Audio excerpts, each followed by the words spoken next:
Imagine if you were to reincarnate in a world where society's roles were reversed. The men who were supposed to provide for the household were now taking care of it. Now it was the women who harassed men on the street, whistling at them, and to make matters worse, our protagonist ends up reincarnating in a fat body. Would he be attractive enough to survive in this jungle of crazy women? This is the story of the chubby guy who trained and became a Giga Chad to dominate this inverted world. Why are you gay? You're gay. Our story begins with a chubby boy sitting on his bed, astonished by what he sees on his phone. He has been reborn in this world, but it seems that the social roles of men and women are reversed. At this moment, it has already been 2 days since he arrived in this world, but he still hasn't gotten used to this fat body. In his past life, he was a famous alpha male emperor. However, now, he is in a world where men are being mugged in the streets by girls. Women have the role of giving birth, but it is the men who take care of the child and the house. Besides all this being strange, the spiritual energy of this world is low,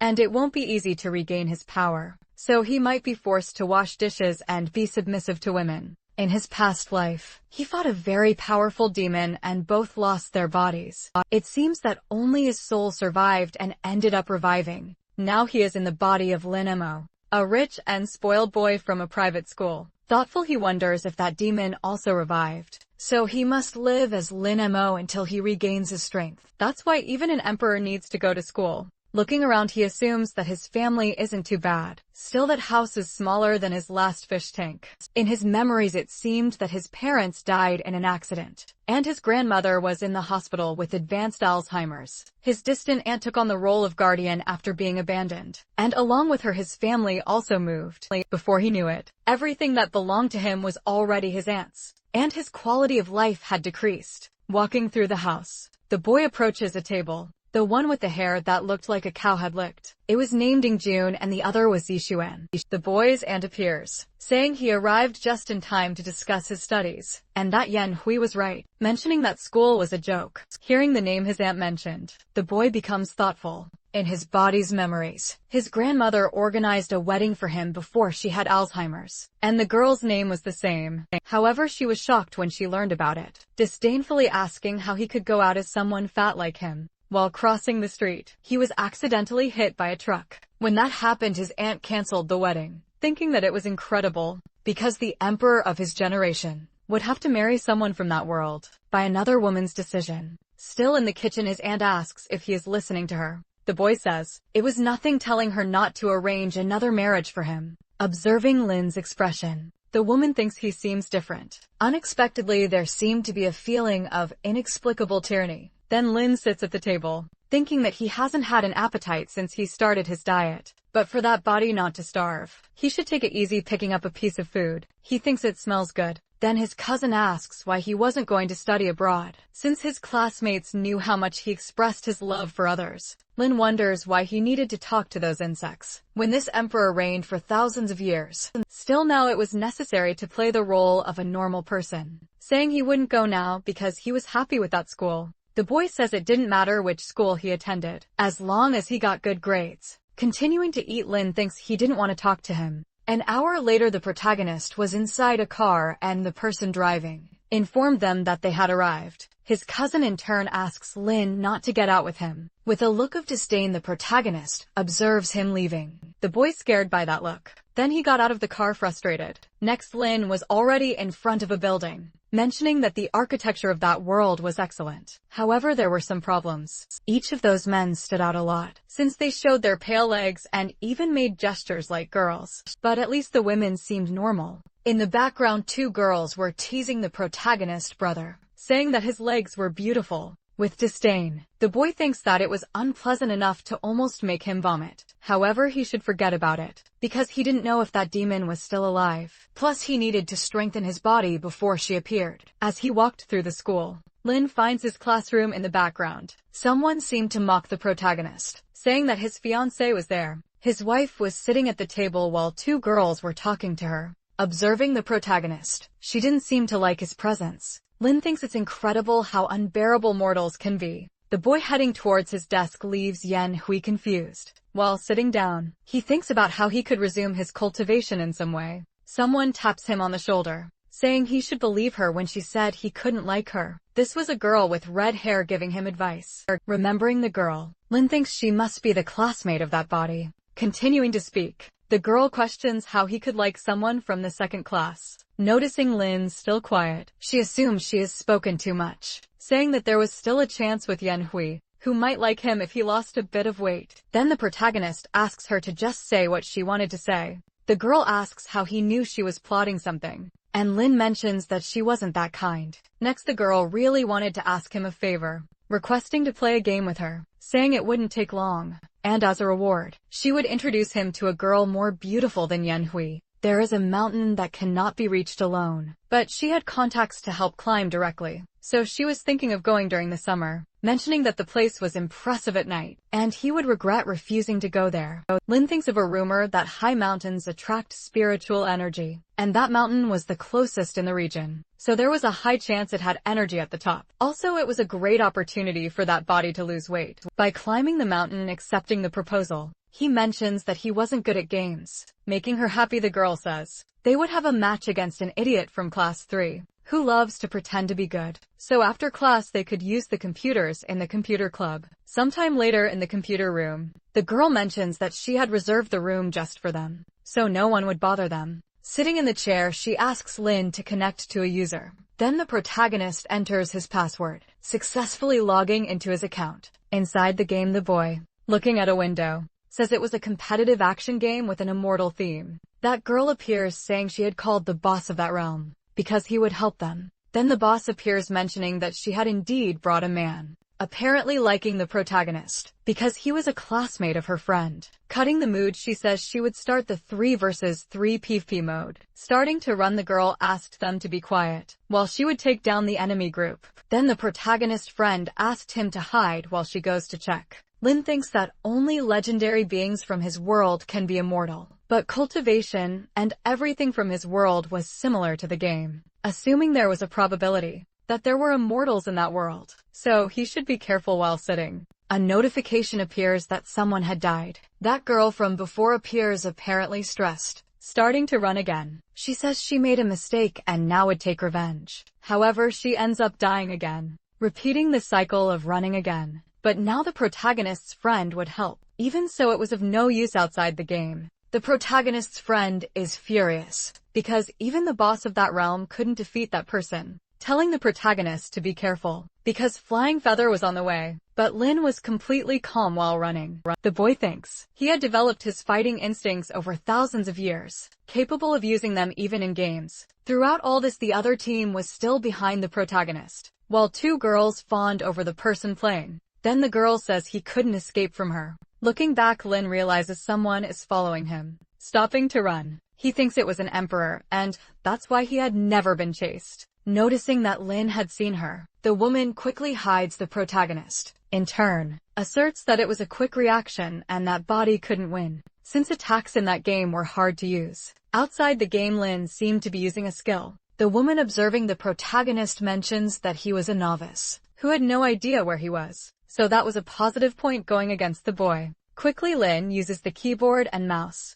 launching an attack on the woman. Suddenly it hits her, where a notification of a dead player appears on the other side. They were surprised that the protagonist had managed to win. Getting up from the chair, Lin's friend says she didn't know he was so good. Noticing him motionless, she questions if everything is okay. Lin thinks he had no idea a body like that could be so damaged by a simple use of spiritual energy. Returning to the game, one of his friends asks to go back, but she no longer had time, thinking she had finally found him, wondering why he always kept running away. But this time she would kill him, going after the protagonist. Meanwhile, the boy ran without stopping. Noticing that the girl had found him again, he thinks he should boost the lower part of his body again, throwing his sword towards the woman. Then she questions if the boy wanted to hit her from so far away. At that moment, her leg gets hit, where she ends up falling to the ground. Looking at the sword in her leg, she wonders if that was a warning to stop following him. Outside the game, one of her friends says they should stop chasing him. The girl in turn asks if she knew the other side, asking to contact them right now. Sitting in the chair, she murmurs the protagonist's name on the other side. The protagonist's friend receives a call from those girls, wanting to see her approaching Lin. His friend says he was amazing, suggesting to play a few more matches. But the boy didn't want to play anymore, asking her not to forget the promise he had made before. Sometime later, Lin was already near his house. Inside his room, the boy lies down, mentioning that his body was very fragile. His cousin calls him, asking him to explain to his classmates that the marriage with Yen Hui was not real. Then the protagonist says there was no need to explain what was false. As he was leaving, his cousin says he was very arrogant. Inside the classroom, his friend notices his presence, asking if he knew who that girl from before named Xiao Yutong was, mentioning that incredibly, she was from his school. It seemed he had been through a lot since he lost his love, mentioning that the girl wanted to see him, and he didn't need to worry because she wouldn't do anything to a guy. But before he could finish the sentence with a threatening look, the protagonist watches him. Suddenly he doesn't complete the sentence, mentioning that it wasn't Momo baby. Then a girl approaches the protagonist's table. That was Yen Hui, saying they needed to clarify things, and he should say it was just a fake marriage. Lin's friend says she was going too far. After all, Lin Mo was just a boy and should have more compassion. The girl questions what that had to do with anything, and if she liked the protagonist, jumping into the conversation. The boy says that whether it was true or false, there was no possibility of him being with the girl. Asking her to leave, Yenhui says he was being too full of himself and didn't know how much that bothered her, so he should never say he would marry again. The boy in the background says Lin was very strong because he hadn't cried yet, and the other guy says that if it were him, he would leave school immediately. Then someone enters the room. That was the girl he had lost to before, accompanied by 2 more people. The people in the background mentioned that was Xiao Yutong. Rumors said she caused a lot of trouble, and everyone who got involved with her dropped out of school. Approaching Lin, the girl calls the protagonist. Apparently Yen Hui was her sister, asking if she wanted something. Then the girl calls Momo baby, which was the protagonist profile name in the game, telling him to follow her. Meanwhile, Lin, irritated, continued sitting in the chair, thinking he was the emperor and not Momo baby. In the background, those 2 boys ask how he got close to Yutang, and why he was being called Momo baby. His friend in turn apologizes, because the girl wanted to play with the protagonist alone. She just needed to go out with her, and then could do whatever she wanted. Leaving the room, Lin murmurs that those people were very annoying. At the door of his class, Yutang was waiting for him, thinking he didn't expect Momo baby to be a man instead of a woman, claiming that it was fun because back in the day, women fought in combat skirts, but now that had become a norm for them. Then she starts asking Lin several questions, questioning if it was him who defeated her in that game, giving an order to look for him after class, because she would duel with him alone. But Lin says she didn't play that game and had only won by luck, saying she would go back to class. Irritated, Yutong wonders if the boy didn't know who she was. Then the other girl states that it was no surprise. Lin wasn't afraid of her, since there was no more love in her heart because she had been left. Yutang in turn gives the order for her to bring the boy at noon. Returning to the classroom, a group of boys asks what Yutang had said to him. Her friend says that the girl had been attracted to the protagonist, so she just wanted to play with him alone, asking not to worry, because she would take him to Wuzhou Mountain on the weekend, and would arrange for some girls. With a threatening look, Lin tells her not to bring anyone else. Imagining supposedly illicit things, the girl feels embarrassed, saying various things and that she shouldn't be interested in her. Then the other girl appears, saying that Yutang was waiting for the protagonist. However, Lin was no longer in the classroom. In the cafeteria, Lin was eating while people in the background teased him, saying he ate too much at the reception. The boy asks the man to wrap it up for the trip. Leaving the place, the protagonist thinks he still hadn't gotten used to that noisy world, and he shouldn't get upset about that. In the background, someone approached the boy, murmuring various things about that body dying in a year, and if he wished to survive, he should merge with her, and as a reward, she would fulfill his wishes. As he walked, people around observed his beauty. The woman says she had made the right decision. From now on, her 18 years of life would be part of her, mentioning that it was a pity that all the joys and sorrows they had gone through were just a drop in an ocean for her after working hard for so long. She managed to defeat the emperor. However, it wasn't the ending she desired, and now the only thing she could do was revive the demon world. But the emperor had many tricks up his sleeve, so he wouldn't die easily. Therefore, she should be careful, since he could have gone to that world, claiming that that world was very interesting. She had never gained her father's approval in the demon world, no matter how hard she tried, just because she was a woman. Those men belittled her and only wanted to possess her, until the day she put on a mask of evil spirits, killing them so they would fear her. However, in that place, men were at a disadvantage and cultivation wasn't bad, despite the spiritual power being scarce. Moreover, she was beautiful enough for men to follow. But it had been a while since that fat guy had been after her. And as a woman, it was good to be direct. Looking back, their gazes met. The girl in turn asked him to stop following her, because there would be nothing between them. However, our boy walks straight past, ignoring the poor girl, embarrassed. The girl thinks she should regain her strength before leaving that world, mentioning that the boys in that world were very shy. So Lin should have been embarrassed, refusing to admit he was chasing her. That's why she hadn't said anything to avoid embarrassment. Returning to the protagonist, he was apparently bothered, wondering why that girl was following him.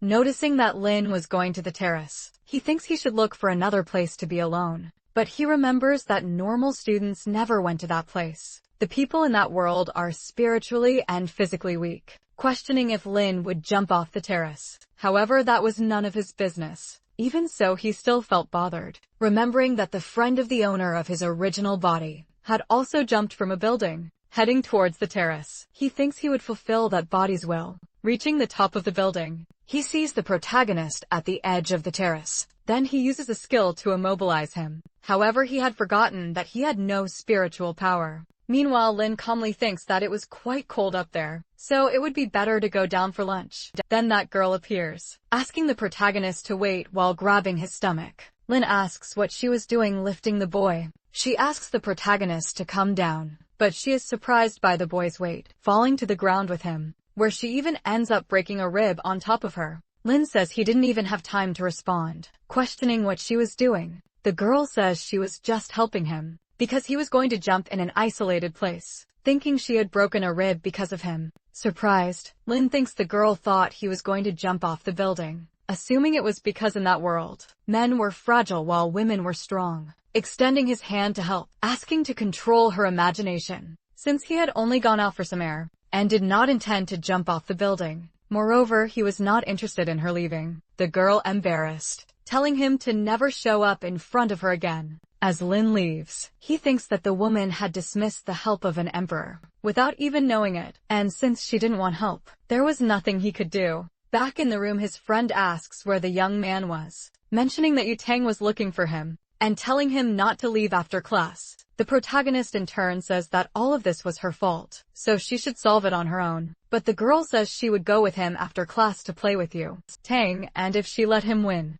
it should be enough to leave him in peace. Even so, Lin says he wouldn't go, thinking he didn't want to lose to a little girl, even if it was just a game. His friend continues trying to convince the protagonist, but the young man says the problem was hers. The girl says she would do anything for him, but Lin had already decided he wouldn't go. Then his friend thinks she had messed up. Sometime later, the day passes. Getting up, the protagonist says it's time to leave, and shouldn't forget his promise on Wuju Mountain. As he leaves, Lin remembers something, recalling that he had fallen on that girl, wondering if she was okay. The human body is very fragile, so she probably ended up breaking a few ribs. Since human lives in that world were precious, he could end up getting arrested, which would cause a huge problem. Looking for the girl, Lin thinks he should check. Meanwhile, she was still on the terrace, claiming that her body was very weak and she couldn't get up. Moreover, it was very windy and she was hungry, thinking even about screaming for help, but wouldn't do that even if she died. She didn't expect that could happen. An invincible demon who defeated the emperor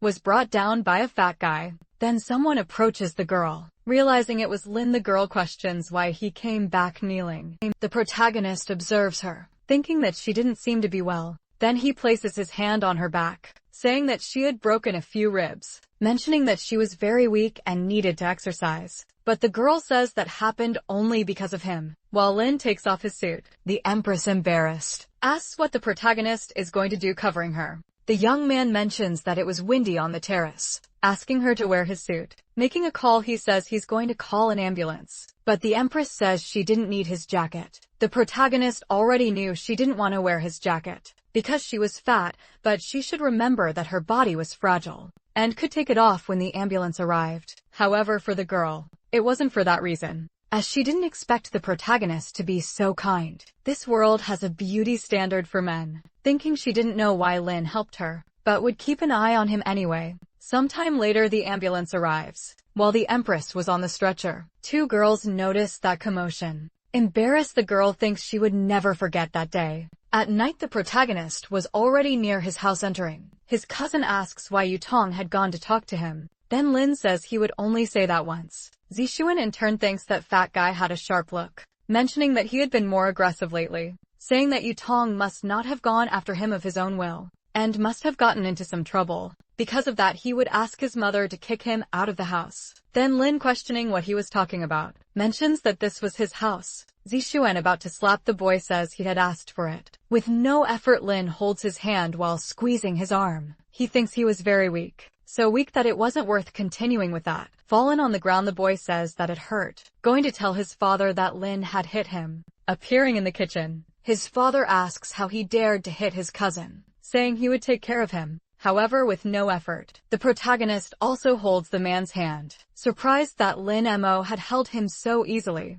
Lin in turn says he would give him a piece of advice, to never mess with him crying. The guy says he was an abuser, calling the protagonist's aunt, saying he was causing trouble. Arriving in the living room, she tells them to be quiet. Staring at Lin, she thinks the boy was different, saying she didn't want to know what happened, and it was just to apologize to her uncle. Lin in turn thinks she was the first person to ask an emperor to apologize, saying that he wasn't wrong and therefore wouldn't apologize. However, she says that if he didn't apologize, he wouldn't receive his vacation allowance. But the boy says he didn't need that. Entering the room, Lin wonders if she was talking about money, remembering that if he didn't have it, there would be no way to go to Wuju Mountain. There was nothing to sell in that house. Plus he had no savings, thinking about selling some clothes and shoes. Lin opens his computer surprised because a buyer arrived so quickly. 3 girls in the comments of the post were asking personal questions, and if he still had the smell. Surprised, the protagonist thinks he has never been afraid,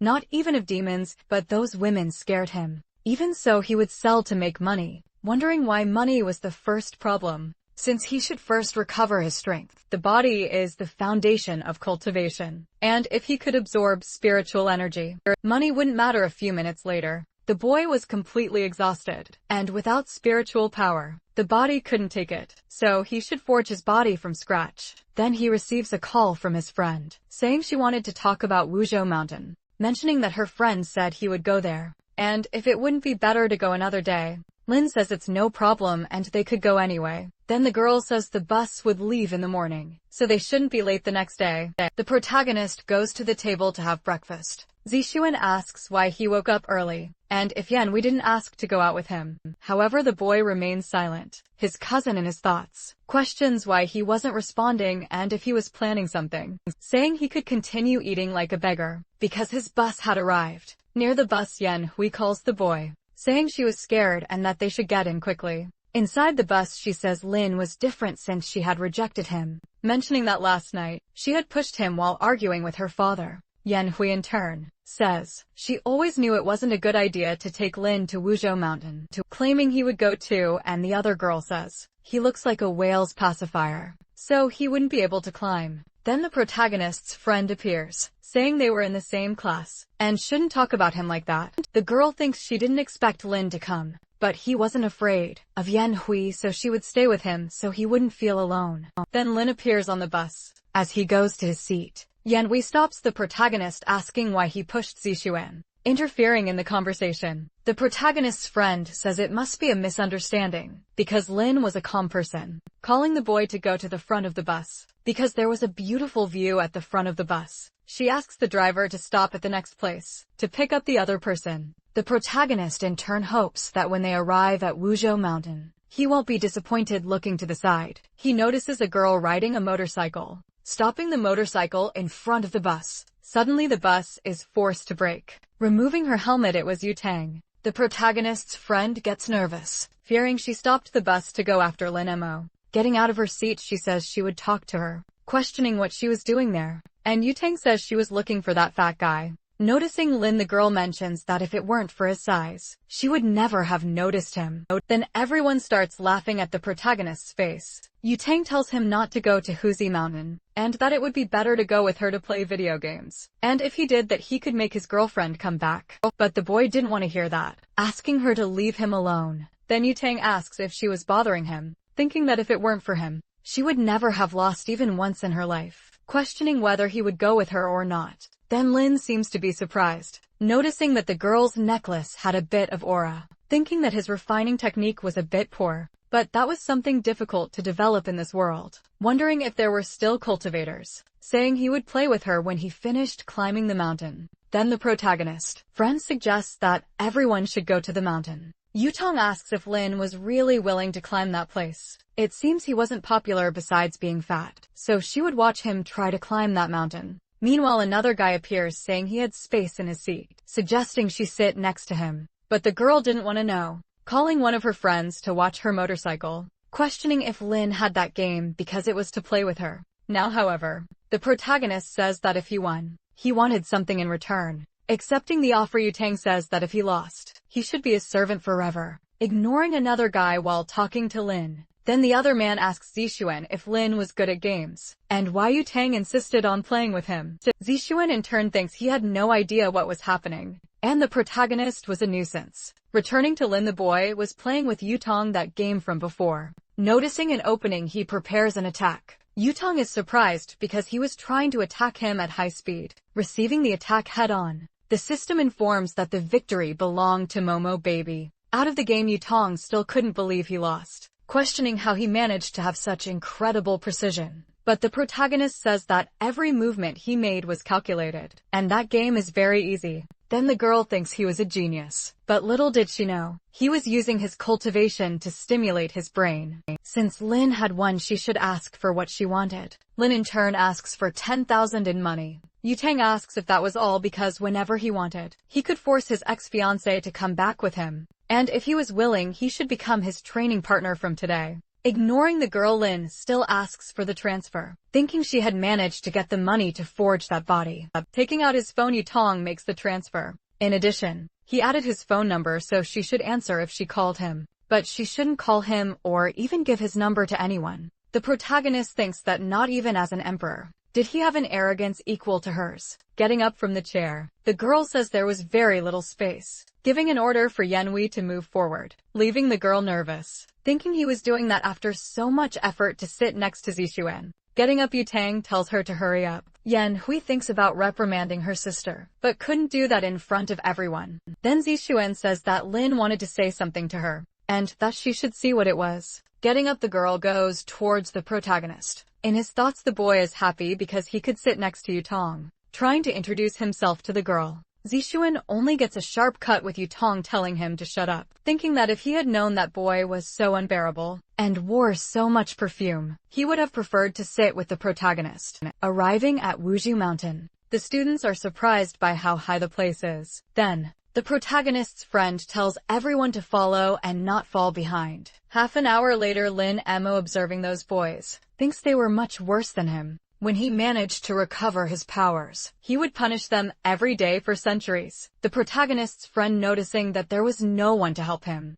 thinks she couldn't help him because if someone saw her with him, she might end up receiving strange looks. 20 minutes later, Lin Emo was still climbing the mountain, thinking he couldn't go on because he had the least stamina in the group. Those boys seemed quite delicate, but were actually in good shape. Noticing that Lin couldn't take it anymore, his friend thinks that, since she was the one who brought him to that place, she should help him, questioning if the boy needed help. But Lin Emo says she could continue on her way, because he could still keep going, thinking that this fatigue was nothing compared to the things he went through in his previous life. The protagonist's friend wonders why she was putting in so much effort for this, saying she would go ahead and if she couldn't climb anymore, she could let him know. The people in the background are surprised, because the protagonist had already managed to climb halfway. The other boys, already exhausted, couldn't continue on the path. While thinking of giving up, Lin Emo, determined, continues to climb. The protagonist near the top notices a group of people coming back. The other girl is surprised, because he managed to get there alone and was very resilient. The protagonist friend saying it was very high,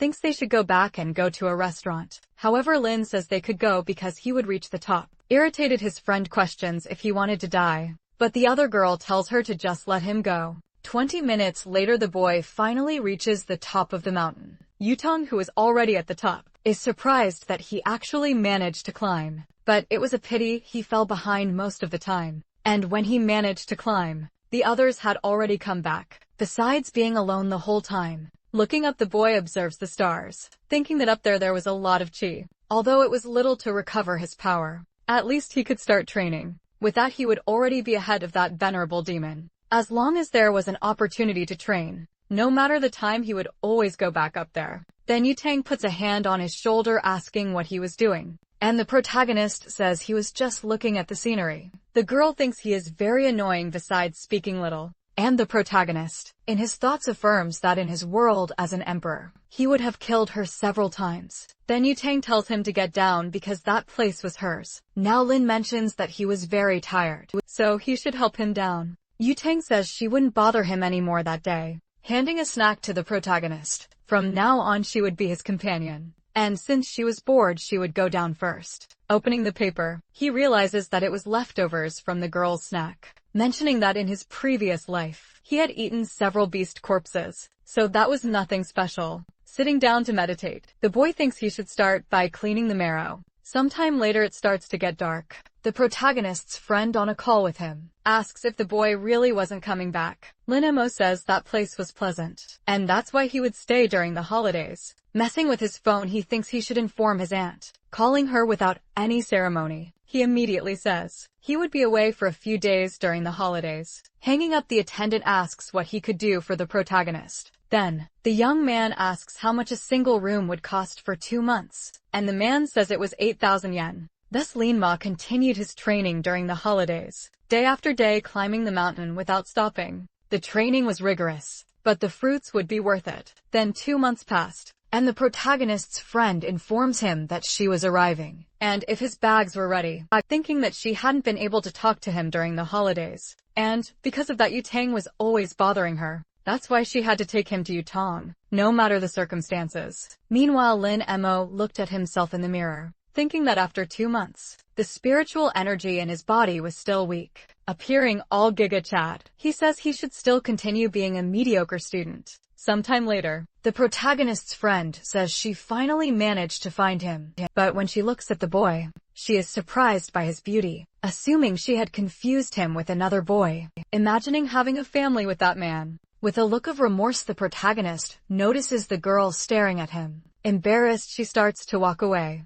thinking that the protagonist must think she was a pervert. Then Lin asks where she was going because she hadn't made a mistake. The girl in turn questions if he was a friend of Lin Mo. However, she says he was Lin Mo. However, she doesn't believe his words, assuming they just had the same name. But the protagonist says he had only lost some weight, asking why she was so surprised. However, the boy had changed drastically. Everything about him was completely different. Picking up the bags, Lin says they should go. Then the girl thinks that by his cold look and way of speaking, he was definitely Lin Mo, thinking that she wasn't dreaming and that the boy had changed a lot, affirming that it was worth it not to have treated him badly in the past, asking to carry her backpack. However, another girl appears, offering help to the protagonist. Quickly, her friend approaches the car, opening the door for the young man. Inside the car, she mentions that he was now very handsome, asking if he had been climbing the mountain all this time. His efforts were definitely worth it, and when Yan Hui saw him now, she would regret breaking up with him. That's why now many girls would be nice to him. But he had to understand that all of that was falsehood. So Lin asks her to just shut up, fearing her friend wonders if the protagonist hated her for not climbing the mountain with him. If she had been kinder before, he might have fallen in love with her, and they would have had a perfect love. However, there was still an opportunity, because she was still the closest to Lin, saying that he must have gone through a lot, and that's why they should go out to eat something. But the boy just wanted her to take him home sometime later. The young man was already at home, and his friend says she would see him in a few days. Then the other girl asks if she wasn't going to take the protagonist to see Yutang. However, Yunchu says she wouldn't take him anymore, thinking she couldn't take a beautiful lamb to the wolf's den. The only thing she needed to do was use Lin's account to play. Then Lin Mo enters his house. The The whole family is surprised by his appearance, asking who he was and how he had entered. However, the boy says he was Lin Mo and had just lost weight. Even so, Zixuan doesn't believe it was him because even if he lost weight, he wouldn't be that handsome. Then his mother asks him to stop shouting, asking if the boy had undergone any surgery. The boy mentions that she had all her money, so there was no way to do that. Questioning if he would receive his money that semester, his aunt says she would pay all his expenses, and also buy a new uniform. But if he did anything bad to his cousin or uncle again, she wouldn't give him another cent. Standing up, Lin says he was already satisfied, and his aunt thinks he really was the protagonist. The next day, the young man was in a car with his cousin going to school. Zixuan asks why the driver was driving slower this time. Then the girl says she would go faster, thinking that she couldn't help but look at the protagonist, because he was very handsome. That's why she just wanted to keep watching the boy. Then Lin gets out of the car. Everyone around is surprised by his beauty, wondering who that boy was. His cousin, feeling jealous, questions why Lin was attracting so much attention. Noticing that the girls were taking pictures of him, the young man thinks something wasn't right. Soon after, he enters his classroom, heading towards his chair. Another girl wonders if he was a transfer student. Lin, for his part, thinks he had just lost weight, but just because of that he was already a bit better than usual. However, normally, he wouldn't attract so much attention. Questioning if it was because of his aura. At the classroom door, a commotion was happening. Yutong, holding the protagonist friend, says she would give 3 minutes to bring that fat guy to her. But Yunshu says there was no fat guy anymore. The girl mentions that she would regret continuing to lie. Then Yunshu says she would tell where Lin was, pointing her finger at the protagonist. She says he was Lin who had lost weight during the holidays. Observing the boy, Yutong seemed not to believe it. Curious, she says that guy could never be Lin. But Yunshu was telling the truth. The protagonist, for his part, says the girl wasn't lying, saying he could train with her whenever she wanted, and to meet after class. Then Yutang asks who he was again. Yunshu says he was Lin, and that he had lost weight during the holidays, while climbing Mount Huzu. In her thoughts, Yutong wonders if he really was the boy, questioning if he was really that fat guy, while the boy asks her not to call him that anymore. Noticing he had the same voice and behavior, she affirms he really was Lin, saying it didn't matter if he was fat or thin, because he should wait for her after class. Yunshu says it had been another person who had played with her before, and Lin had only joined to complete the group, which is why the protagonist wasn't very good at games. With a threatening look, Yutang watches her, asking if she dared to say Lin didn't know how to play, mentioning that yesterday, she had used Lin's account to try to deceive her, and for that she was the most arrogant person who tried to do that. As she was leaving, Yunshu asks to explain herself, thinking that now Yutang would never leave her alone. Two girls appear, asking how she knew it was Lin. Even if it was the boy, there was no way he could have become so handsome, so he must have had some plastic surgery. Then the teacher appears, asking everyone to sit in their places, because she was going to start the class, saying she was curious to know how their holidays were. However, she ends up being surprised, questioning who that student at the back was. Yunshu, raising her hand, says it was Lin who had lost weight during the holidays. Surprised, the teacher says he had changed a lot and must have worked hard to achieve it, asking if the boy didn't want to sit in the front this semester. Quickly, a girl responds no, mentioning that Yunshu had promised they would switch places with her. The other girl says she had grown a lot during the holidays, and should also go to the back. Yunshu thinks they were trying to take her seat, but she wouldn't let that happen. The teacher, asking them to stop arguing, says the first person to change seats would be Yunshu. As two girls pulled her from her seat, the protagonist's friend begs to let her stay in her seat. Another guy asks Zixuan if Lin had had plastic surgery to become so handsome, and the boy replies there was no other way but that. The teacher says the odd numbers would stay in the same position, and the even numbers would switch with the adjacent ones, saying that Li Zhang would sit with Lin. The other girl asks if Zhang would really sit with the protagonist. Then the girl says it was fine because she couldn't let Yunsa take him for herself. Looking at his classmate beside him, the young man realizes he was a bit chubby and also calm and quiet. Because of this, there would be no one to disturb him. Yunshu sitting up front, crying for having left her seat. Then Lin Mo stands up from his seat. A group of girls starts to flatter the young man, saying they would be exhausted if they had to climb the mountain every day. And another asks if he could give some advice to her brother. Yushu thinks they were all fake because when Lin was chubby, no one talked to the boy, saying that unlike her, She had never treated the protagonist badly when they first met. Lin coldly asks them to get out of his way quickly. The girls make space, the other girl says. The protagonist looked very handsome when he had that attitude. Noticing Zixuan's stress, the girl mentions he was jealous. But it wouldn't matter because they preferred Lin. Returning to the protagonist, the young man was inside the cafeteria. A girl waves at him, saying he could sit in her place because she had to leave. But Lin declines the offer, thinking he wasn't sure if it was safe near those mortals, mentioning that the eyes of those women were nothing less than deceitful. In the background, Yanhui questions if he was really the protagonist. Zixuan asks if she regretted breaking up with him, now that he was handsome, and the girl replies that she wasn't that superficial. Another girl appears saying she wanted to go after Lin Mo, asking if she could help him, mentioning that it didn't matter if he had surgery or not, because she always liked him for his personality. Then Yanhui calls her a hypocrite. Hearing what she said, she thinks hypocrisy was believing that was plastic, and if she could get Lin's beautiful legs, she wouldn't care if they were fake or not, saying she would go after the boy alone. Meanwhile, Lin Mo was walking through the school. Then Yanhui appears saying she was there to apologize for everything, mentioning it had been sudden for her, and she still didn't want to get married. Accepting the apology, the protagonist walks away,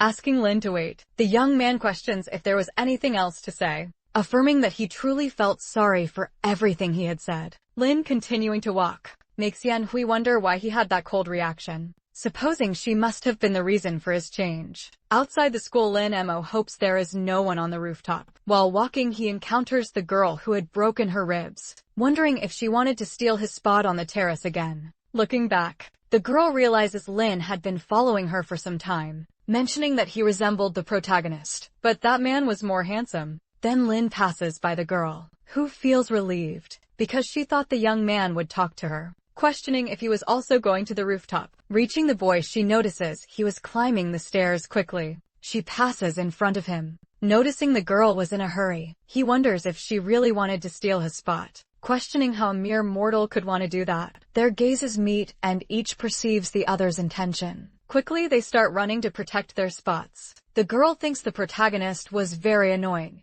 asking if he shouldn't behave like a gentleman. Also, how could he run so fast? Mentioning she just wanted to give him a chance. But if she lost, it would be a disgrace for the women of that world. Meanwhile, a girl was watching that commotion. Returning to the two, the girl asks why Lin was running, and the young man says he wanted to know the same from her. Then she questions why he wasn't running after her, but the young man says he would never do that. Irritated, the woman tells him not to speak to her that way. A boy like him who didn't care about ladies could never get married. Lin Mo wonders how an emperor could think about marriage. A man of high status from a generation of great emperors, responding that she wasn't kind either, because she was fighting just over the terrace. Reaching the rooftop door, the two blocked the entrance. Suddenly, they start fighting to see who would arrive first. Lin, in turn, thinks he would have to use brute force to clear his way, where he ends up squeezing the girl's breasts, which makes her feel embarrassed. The protagonist, feeling awkward, senses that sensation. He quickly manages to reach the terrace first, saying that from now on that place belonged to him.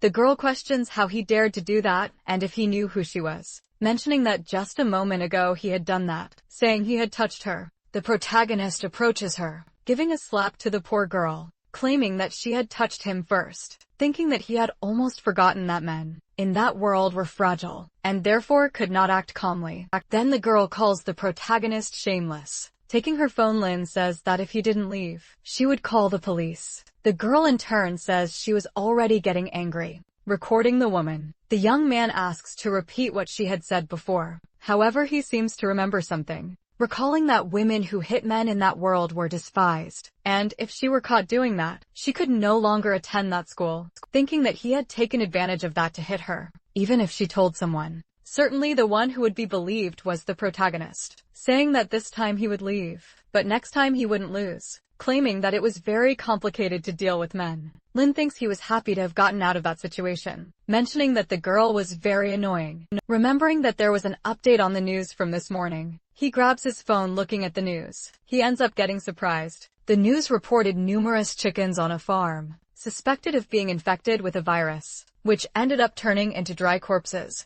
Observing that chicken, Lin Mo seems to recognize it, recalling that the demon from before had a sword that would suck any creature that touched it down to the bones, but in his final battle, that sword had exploded. And then his sword also exploded trying to protect him. And along with that he ended up going to that world, wondering if that demon was really dead, since to become immortal Lin had to follow the path of heaven. But she in return only had to kill people to gain her power. That's why he had to investigate what was happening. Sometime later it was already sunset. As Lin was leaving, the girls were still fawning over the protagonist. Yunshin appears saying she would accompany him to Yutong's house, but Lin Mo says it wasn't necessary. Even so, the girl insists on going, mentioning that Yutong and her sister were very dangerous, telling the story of a time when a boy was tricked by his classmates, which ended in a tragic end. However, the boy thinks he doesn't want to go to that place, asking Yunchun not to get too close to him. But the girl says he was interpreting things wrong. Entering, she is surprised, asking if he wasn't going to meet Tong again. And the boy says he had more important things to do. Yunshu questions if he didn't know she had been looking for him all vacation. And the young man says they would discuss that later. The girl in turn asks him not to worry, because she would explain to Yutong the next day, remembering that if she helped him, Lin might end up thanking her. Meanwhile, the young man was inside a car, thinking that farm was outside the city, and if that demon was there, he would eliminate her even if it damaged his soul. Sometime later, Lin Mo arrives at the location, thinking he still had little soul, but it would be necessary to use it. Apparently, he begins to use a spell. Looking at a house, he notices a demonic chi, thinking that it was extremely strong, assuming that demon had really survived. Looking to the side, he notices someone approaching. A person says they had seen the protagonist from afar, taking off the helmet. It was Yutong asking what he was doing in the middle of nowhere. Lin in turn wonders how she had gotten there, thinking that it couldn't be a coincidence to meet in the middle of nowhere, saying that she had called a taxi to take her home, but on the way she realized it was taking her out of the city, so she decided to get out of the car. Irritated, the girl asks if he still thinks he was that ugly fat guy from before. Now that he was handsome, he would end up meeting many girls who only think with their lower brains, mentioning that handsome young men are the biggest targets when it comes to trafficking, and he shouldn't forget to warn someone when he gets into trouble. Asking him to hold the helmet, she says she would call the police, asking if he remembered the car's license plate, but the boy replies that he didn't. Then, the girl says she would deliver some messages and would be right back. Lin in turn thinks that Yutang was just immortal, but could also track demonic energy. Then he notices that she had returned, mentioning that losing weight was causing her problems. She asks him to hand over her helmet. Putting it on her head, she says she didn't want to get into trouble. However, she feels embarrassed, thinking that the boy was more handsome than those motorcyclists. On the internet, Lin wonders if that was a protective helmet, and the girl thinks he really was handsome, questioning how he had that ridiculous idea, mentioning that it was his personalized helmet, and if he broke it, he would give it as a prize to the mean girls, saying that it only gave him headaches. Looking at where the girl was going, he realized it was exactly where the demonic energy was. As he was worried, he would check what was happening. Returning to Yutang, the girl seems to pass through a place she shouldn't, where an old lady ends up noticing, questioning who the girl was looking for quickly. Yutang draws a weapon, saying that she had a lot of courage not to run when she saw her. Desperate, the old lady says she shouldn't be playing that kind of game, because it was against the law. Then Yutong questions if she knew the law of the demon cultivator, but the old lady says she was just a chicken farmer. Stealthily, she draws a dagger from her sleeve. Yutong, realizing the woman's intent, fires her weapon with her arm bleeding. The old lady begs not to be killed. The girl mentions that she was a good actress, but would have to be better to deceive her, using a spell that transforms her weapon into a sword. Even so, that old lady insisted she wasn't a demonic cultivator, and had nothing to do with that incident. Yutong says that now she was only capable of refining chickens, but in the future it could be people's turn, mentioning that she had little cultivation time, but was better than a monk. Then the old lady asks how she hadn't noticed that, saying she would go further if she refined her. Yutang says that was encouraging, quickly advancing towards the demon, asserting that the outcome wouldn't change, stabbing her sword into the chest of that monster. Lin Mo, in the background observing the situation, thinks that energy seemed to be that of a demonic sword. Yutong in turn seems surprised because her sword had no effect. The girl thinks that energy was completely different from the demonic cultivators she had encountered before, questioning what that creature was. In a matter of moments, the monster lunges at Yutong, where she barely dodges, assuming that if she received that attack, she would definitely die again. That creature envelopes a spell in its fist. Then Yutong takes a piece of paper. It was a spiritual talisman thrown towards the monster. However, it has no effect. Where the demon again attacks the girl. Suddenly she is thrown against the wall while spitting blood. She thinks she couldn't believe she had lost. At that moment the protagonist appears to defend the girl, who asks what he was talking about, since she should leave that place. Lin asks to speak politely, but Yutang gives an order to leave quickly. The young man seems to use a skill where the demon stops moving. Yutang, surprised, asks why he had stopped, but Lin says it was nothing special because he was the one there. While fleeing, the demon ends up falling to the ground. Before the monster, a giant aura surrounded the protagonist. The girl mentions that pressure was very strong, and she couldn't breathe, wondering who Lin really was. Meanwhile, in another place in time, Guiwan in the city of Luo Bay, a man says that Tao was what gave rise to heaven and earth, encompassing all things. Then the man seems surprised, questioning why the bell was ringing, and if that shouldn't happen only when there was a great event in the world. With the master kneeling, his subjects ask if he is okay. Then the man says that the father of Tao had just reincarnated. Returning to the protagonist, the boy asks where that demon was. However, that creature had already lost all its spirit, mentioning that it was just a fragment of the sword. Even so, that didn't matter. Using a skill, the young man seems to absorb that spirit, thinking it could be a trap from that demon to reveal its location, but it was a good item to cultivate. When its demonic nature was eliminated, the only thing he had to do now was take care of that woman behind. The protagonist Yutang says he was very handsome. Using magic, the boy gives an order for her to forget what she had seen. Then Yutang ends up fainting. Observing the girl, Lin thinks that her spiritual root was of the highest quality, and that was incredible even in his world. However, that meant there was a good place to cultivate in that world. Otherwise, it would be impossible to reach that level. Right after using his ability, the boy feels a pain in his chest, assuming he had overloaded his residual soul, thinking he should leave that place, where he ends up finding two girls, mentioning that he was very handsome, and that they would take him to a pleasant place. But Lin asks to be released or he would regret it. Then the girl says she was just pretending to be tough, asking him to be a little kinder. Irritated, the protagonist thinks that since his soul was damaged, he couldn't use his strength touching his face. The woman says he should obey her.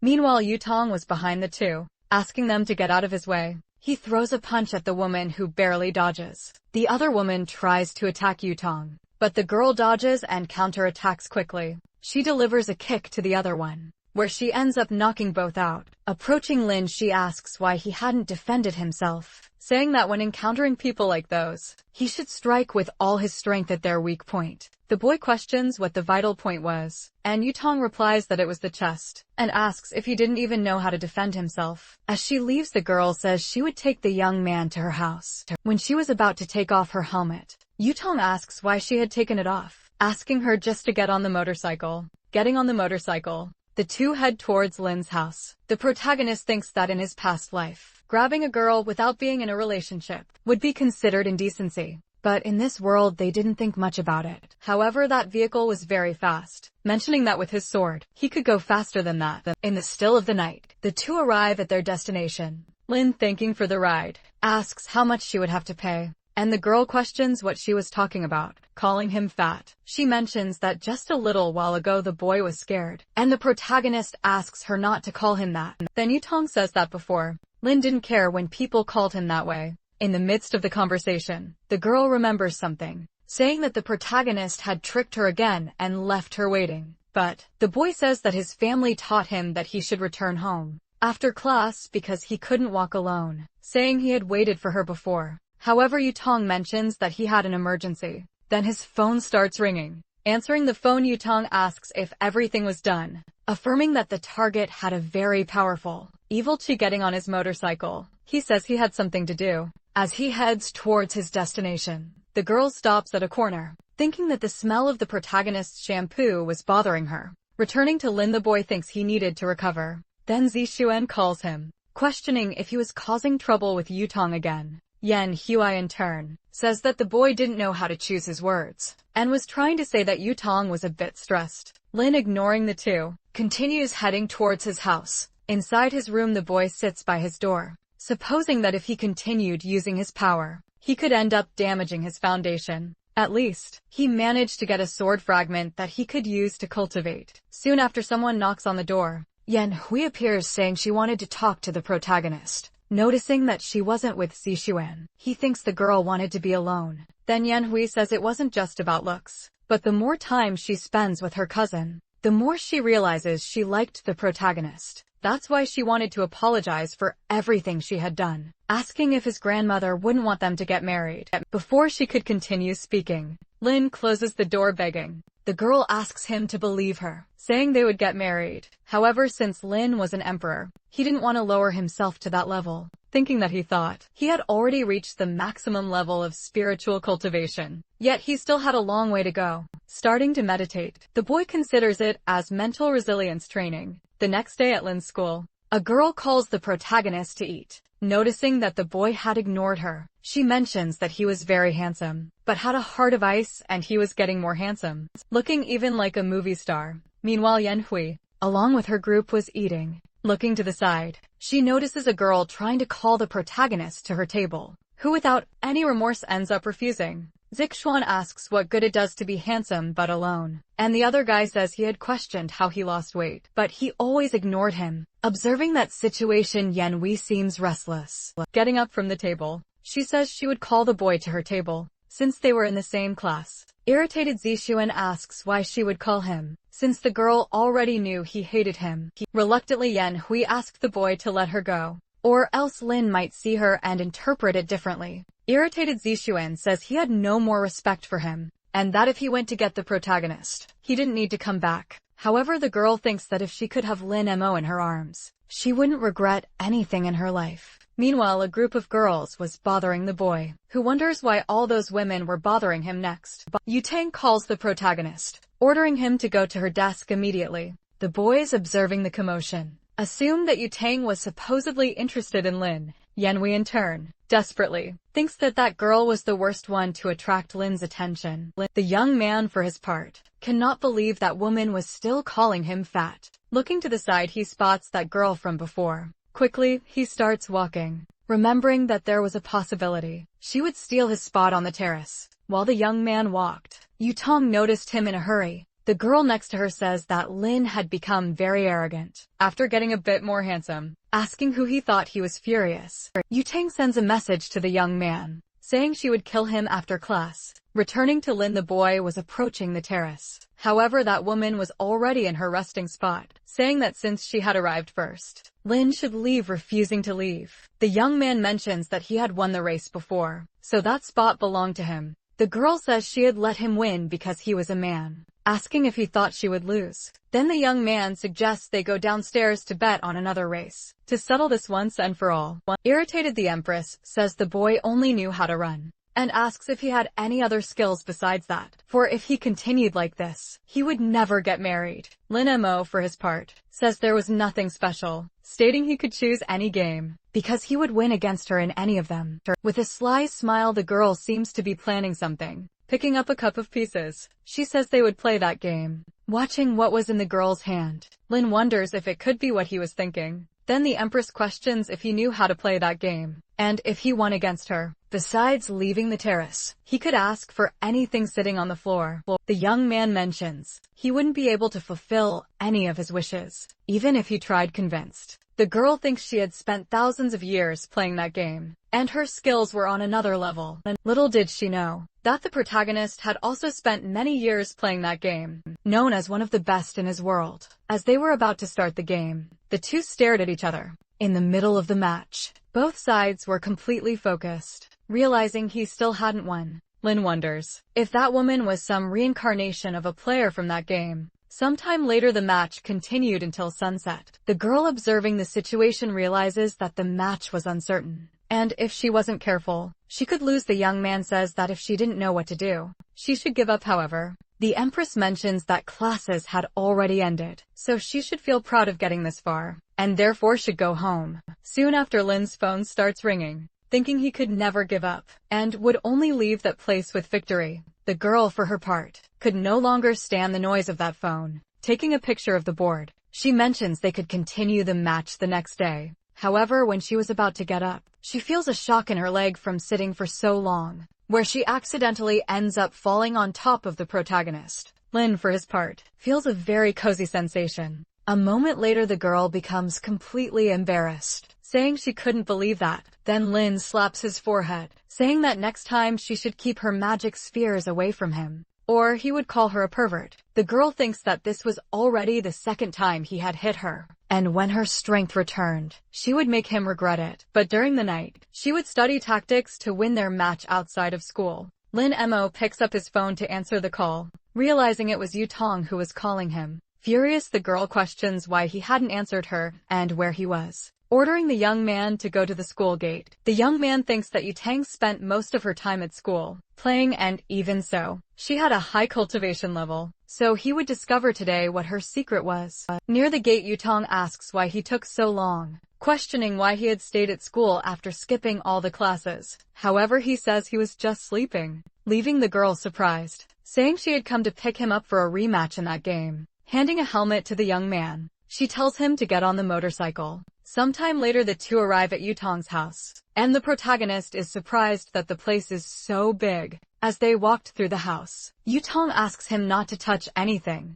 Looking around, Lin Mo thinks that the only thing in that place was games, and there was nothing about cultivation. The girl, in turn, questions whether the boy was not worried about being in that place, for a woman had called him to go to her house, and the boy asked nothing. Then the protagonist questions if he intended to do anything with him. Mocking the boy, he mentions it was a good idea since he was no longer fat, and it wouldn't be a bad idea after all. Without any compassion, the boy strikes her belly, ordering her not to touch him. Seeing the damage he had done, the young man thinks he didn't know that martial art was so good, as it could take out a cultivator in seconds. Getting up, Yutong says he was just joking, but the protagonist says he didn't like that. Irritated, the woman warns that they would play more than 300 matches, thinking she would finish off the boy and make him pay for everything he had done. Sometime later, inside the game, Lin Mo wins a round against the girl. Soon after, 2 more times. That cycle continued, countless times with not a single victory for the girl. Downcast, Yutong realizes she was losing 47-0.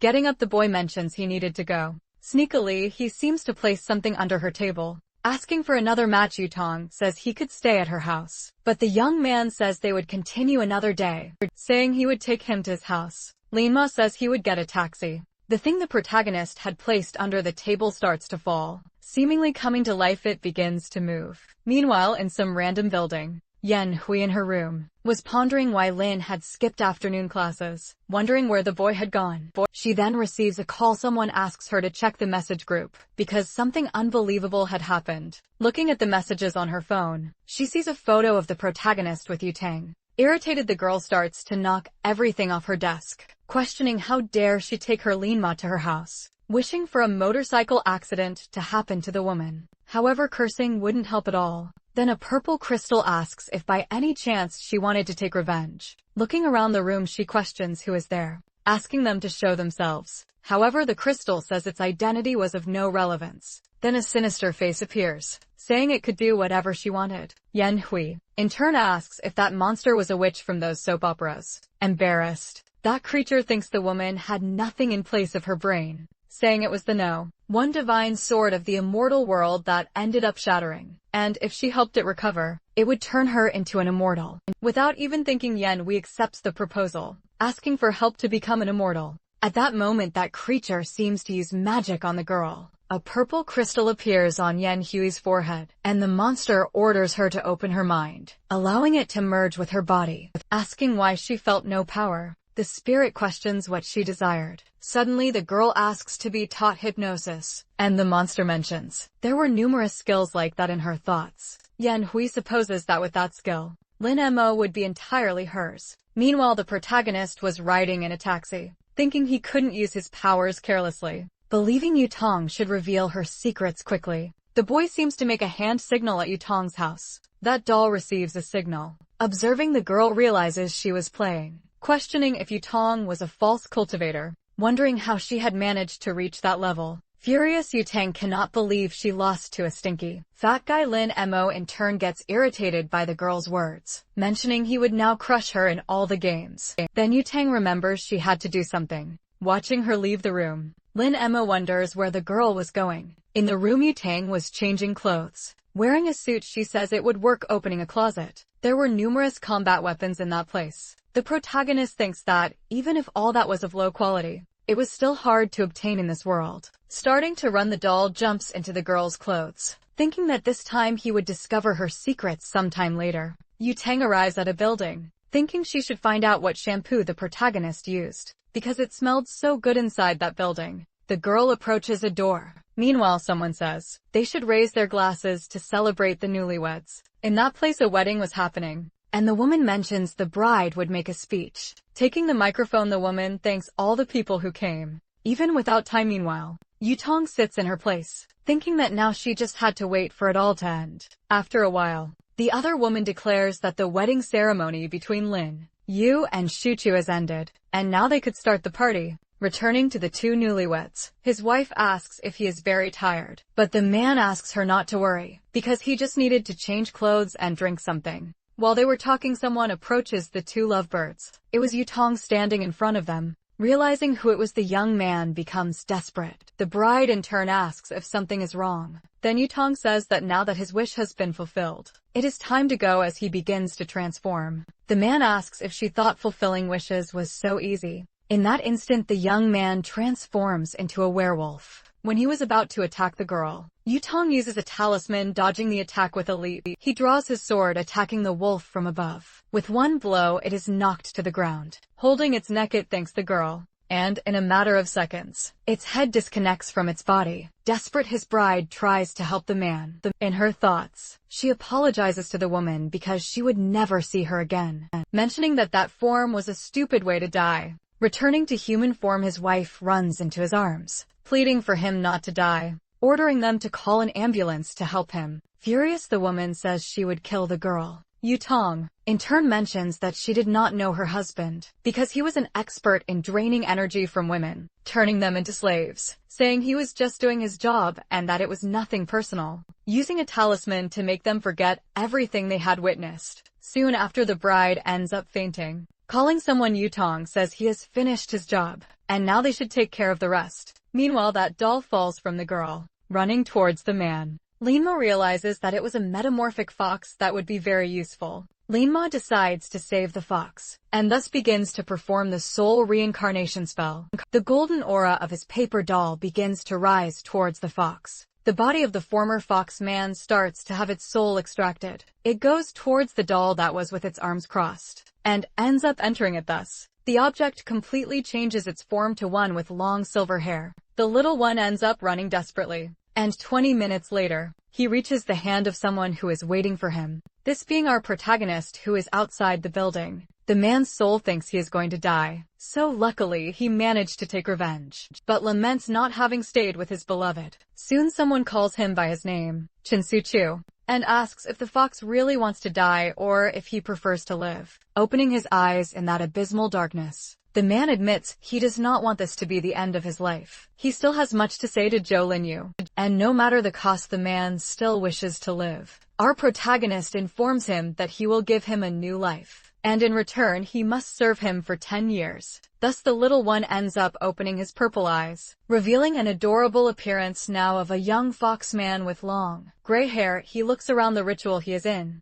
thus seeing our protagonist, who remains silent. Shuchu has never heard of such powerful magic, and wonders if it was this young man who summoned him. Soon he looks up, recognizing that this is the most powerful man he has ever met. In his entire life, the little one ends up kneeling over the ritual. He introduces himself as Chin Shuchu, and will be there to serve his master, saying he is very grateful for this opportunity to be under his orders. Lin Mo wishes for him to tell everything he knows about the cultivation of this world. The fox promptly confirms and asks where he should start, to which our young man informs he wants to know about the way of cultivating. The little apprentice explains that, due to the scarcity of energy in this realm, cultivators go to other secret realms, being completely limited, because everyone is being controlled by powerful clans and families, reaffirming then that even an ordinary practitioner would not be able to join a sect if they did not have connections or background. Everyone is welcomed by the clans, but only to be used as furnaces, and eventually destroyed for cultivation. Our protagonist realizes that this has become a malignant cultivation, which the little one confirms, saying that this logically happened due to the lack of energy. And logically, the community of cultivators has always hunted the users of these malignant sources. Our protagonist asks if they resemble the cultivator. Xiao Yutong with a brief smile. The fox confirms, and then ends up saying that this girl is not only the most talented, but also from the Xiao family, one of the 3 great families. The other one decides to ask if there is an immortal kingdom, to which the little one says he doesn't know. Quickly, the boy ends up shouting and asking to visit his beloved during these 10 years of servitude, to which the protagonist confirms, but informs him to never reveal himself. Completely proud, he never imagined he would find such a generous master, and accepts that it is very easy to please the immortals. He ends up being impressed while inside a backpack, realizing that his master is in fact someone completely unexpected.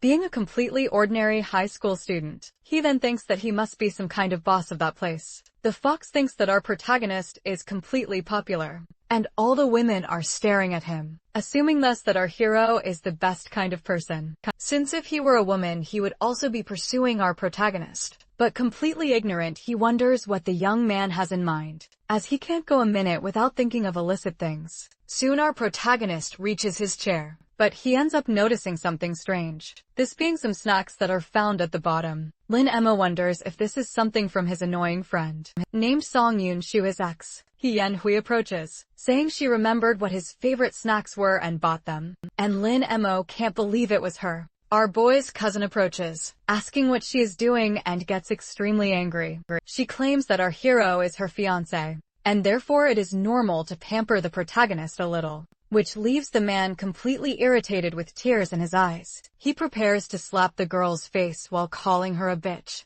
Yang Hui holds his hand with extreme strength, while telling the boy to stop it. Our protagonist is impressed that his cousin is someone who couldn't even slap a woman. But the girl says she will only say it once, and ends up stating that she will punish him if he continues bothering our boy, thus leaving the purple-haired boy completely helpless and crying. He runs away from there, leaving the girl alone. She says that if anyone bothers him, he can call her, and she will come back and sort everything out in his place. The girls think it is ironic that the girl now shows interest in the protagonist, as he has been getting more daring as he has become handsome. Soon noon arrives and we can see the school cafeteria. A girl with blue hair calls for the blonde, saying that a young woman named He Yan Hui is stealing her man. But the president says they are a bunch of idiots, and claims that the girl can have the fat one, as he doesn't interest her. Soon a certain presence catches her attention, this being the protagonist's ex, who appears with a smug and wicked look. She ends up shouting Lin Mo's name, who is our protagonist, thus calling him to eat with her. Soon the girl with blue hair thinks she is trying to provoke,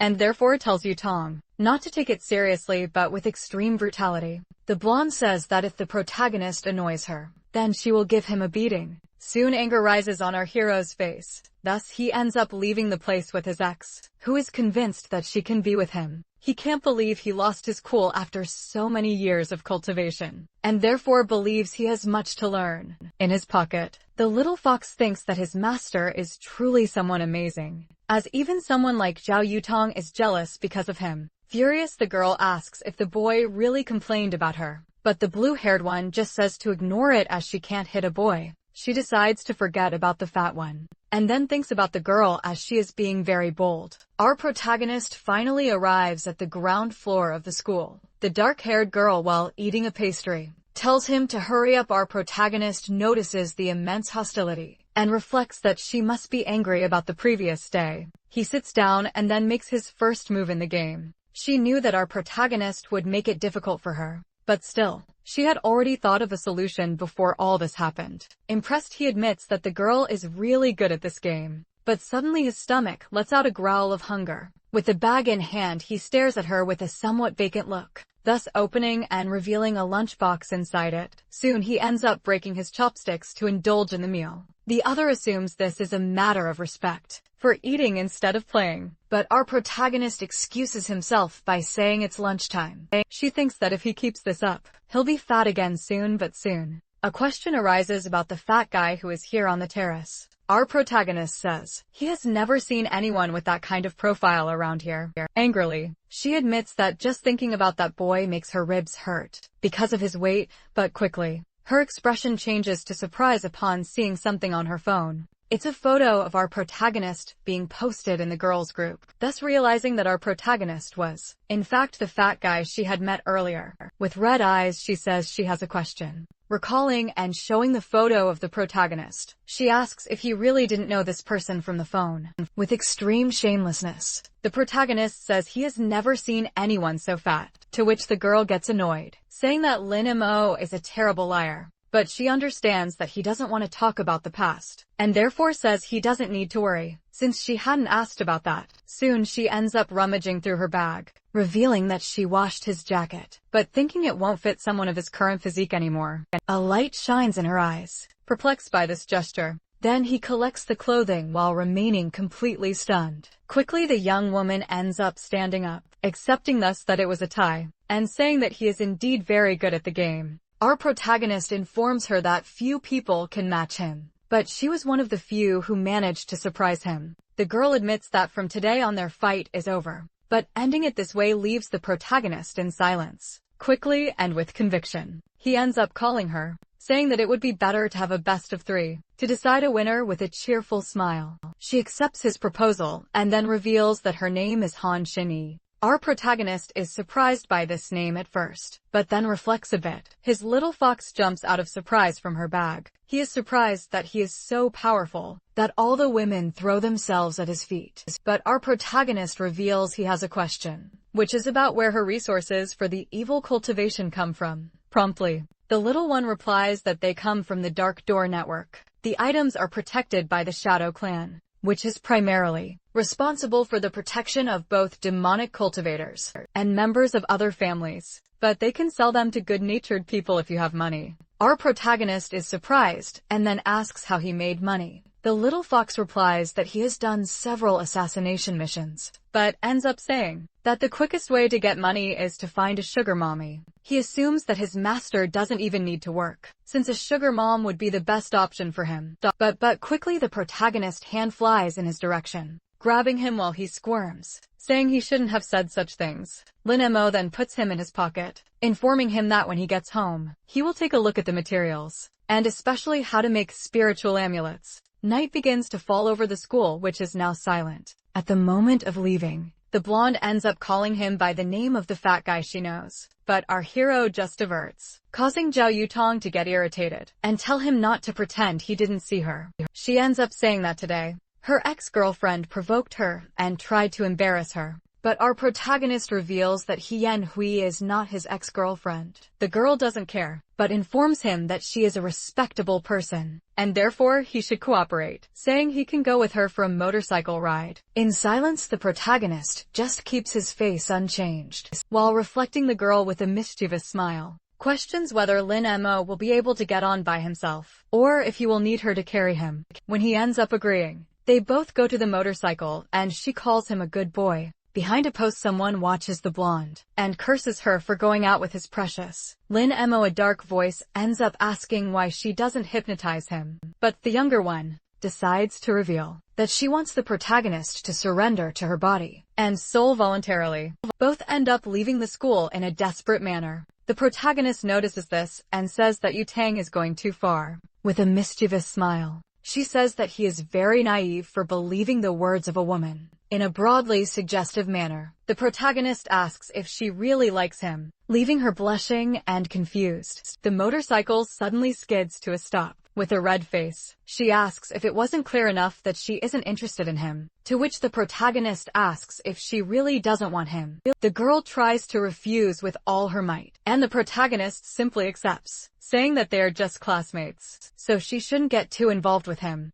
Yu Tang reveals that she has a line of people wanting to be her boyfriend, and even so, if it weren't for the games, she would never have looked at the protagonist. In the pocket of our young man, the little fox thinks that her master is truly surprising. He wonders when he put that paper doll on her, and on top of that, how he did it with a regular A4 paper. Sometime later, we can see the house of our dear protagonist. He thinks about the shadowy door network, Soon after, he calls for his little companion, who jumps onto the table. With quick clicks on the keyboard, he confidently says that he will enter the shadow network as quickly as possible. Thus, he keeps hitting enter hard and manages to access it. But the little fox ends up landing on a site with highly suggestive content. This is a site for renting a lady of the night, or even books with explicit adult content. Lin-mo then wonders if this is the right site, to which the little fox replies that it is the right site, and he just needs to go to the treasure page. He thinks he has found the real world of cultivation, but even a lower level spiritual weapon from the immortal realm is a superior treasure. In this world, the most important things he will need are 1,000-year-old ginseng, immortal stones, but they cost over 100,000. His little companion still tries to convince him to sell his photos to rich, older women, but with a stressed face. The protagonist asks if he looks poor or something like that, to which his little apprentice understands. Our protagonist then asks for the money that the little fox has, but the tiny one says he only has 30,000 in his account. Grabbing the mouse along with his computer, he says that will be enough. The young man with white hair decides to question whether his master really intends to make talismans. Soon Shushu tries to suggest that the boy look for something else, since talismans can have a good price, but they're hard to make, and the materials they have are of low quality. Our protagonist informs that he will only make low-level talismans to sell them, so he tells her not to worry about anything. Then he distances himself, telling her to go back to training. And his little apprentice thinks that with these materials, he will only be able to make trash and useless things. The next day, we see Lin-mo now wearing an outfit that hides his identity, along with a mask and glasses. A man in a van asks if the delivery is his, to which he replies that it is the white fox. Thus the large box is received in his hands, and the delivery person asks for a 5-star rating for his great work. The younger one assumes that this is indeed a fast delivery service, and therefore thinks about rating it in his pocket. His apprentice informs that the Dark Clan has a business network that rivals even the Great Family. Soon after, we can see a few minutes later, where the protagonist stares at 2 papers on his desk. The little white fox questions in thought if he really intends to make these talismans. He has heard that the talisman masters of the great families spend years training before starting, and even then only 30 of them succeed. Our young man ends up sighing while closing his eyes. Then he starts drawing the symbols on the paper with extreme agility. Quickly he says he has finished the dragon talisman, which surprises the little fox. He thinks it is impossible to have made the symbols in a simple instant, and especially to have made 2 at the same time, and swears he saw a dragon appearing out of nowhere. Our protagonist tells him to stop making noise, as these are low-quality talismans. Moreover, it is a pity that he only has enough spiritual power to make 2, and admits he needs to buy more spiritual stones. Right after that, Lin-ma is going to put these items up for sale and announce them for 500,000. But he quickly gets surprised by having posted it, as the bid started to rise anonymously. But rapidly his companion informs him that talismans sell very well, and that great cultivators and even ordinary people use them, which is why they are considered high quality. Soon our protagonist realizes that something might have happened to his paper doll. Looking closely through the doll's vision, he notices that the blonde is also in the dark web, observing something strange. With eyes full of dark circles, she decides to say that working on the investigation of a kid who has gone missing is really exhausting, until suddenly, she ends up seeing the ad for the high-quality talisman, along with the invisibility effect, which seems quite convincing. She assumes it's a good time since she doesn't know this demon, and it's better to be prepared to observe him if necessary. Our protagonist thinks that a spiritual stone might be useful, and besides that a missing demon is really strange, and wonders if it could be the venerable demon. We then see the next day at school. Right at lunchtime, our dear Lin-mo climbs the stairs, until he is interrupted by 3 boys. They end up offending him, and asking how he dares to disguise himself to attract the girls' attention. But inside the boy remains the same trash. Our protagonist maintains his dark and neutral expression, while looking a bit down. His ex-girlfriend says she is enjoying this hypnosis more, as it is giving him an unbelievable chance. But with an arrogant and especially threatening look, the protagonist warns them to get out of his way, which irritates the people in front of him. The boys, unconvinced, ask if Lin-mo has lost his love for life, and then decide that they will kill him at that very moment. But before they can hurl more insults at the protagonist, he ends up being grabbed by his huge hand. Our young man pushes him against the wall in one swift motion with extreme brutality. The impact was so powerful that it knocked his consciousness away. And then with an irritated look, our protagonist glances to the side. Seeing the two horrendous henchmen, he questions whether he really desires death. His ex thinks this is the time to intervene and manage to have the protagonist in her arms. But quickly a girl with black hair passes in front of her. She ends up shouting for them to stop tormenting him. This is the board game colleague that the protagonist met, who then questions what is happening there. The beaten and crying boy lies, saying they wanted to be friends, but Lin Mo ended up pushing him and punched his nose. The young girl questions if this is really the truth, as there's no way to know if the boy is lying. Soon after, the protagonist's ex starts cursing the girl, saying she stole her scene. Then, she pretends to have just arrived and asks if her protagonist is okay. As she heard there was a commotion and ran over, she asks if it was the girl who did this and thanks her, saying next that one day she will treat her to lunch to thank her better.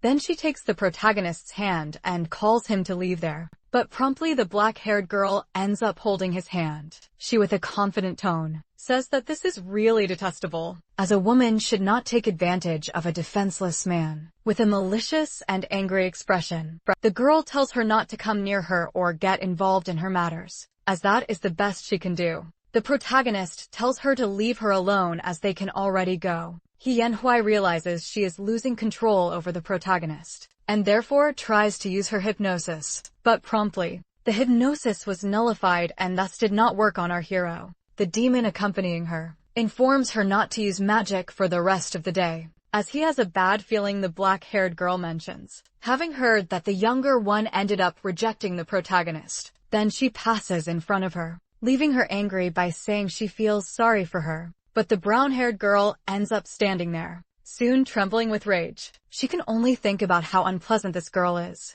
and calls the protagonist a shameless dog for not obeying her orders. Next we see after classes where the protagonist arrives home. He is in front of the computer along with his little companion. Then Shinsuchu ends up saying that someone offered 2 spiritual stones and a lot of money, understanding that this person really knows how to do business. Our protagonist realizes that the offer is from the blonde girl, and wonders if she is a member of the Phoenix, adding that this could end up being a trap. Linamo then says that his companion had told him that the Phoenix group was responsible for eliminating evil cultivators, so there's no reason for them to be there. But the little fox reveals that a trap is not necessary, as the Dark Portal Network already cleanses all evil cultivators every day with the help of the Phoenix Group. Next, a small notification pops up on his computer. He notices that the chosen meeting point was Fong Tong Station, which is an apparently normal place. Even so, just to be safe, he goes disguised as always. His little fox ends up being perplexed to know that all this is unnecessary,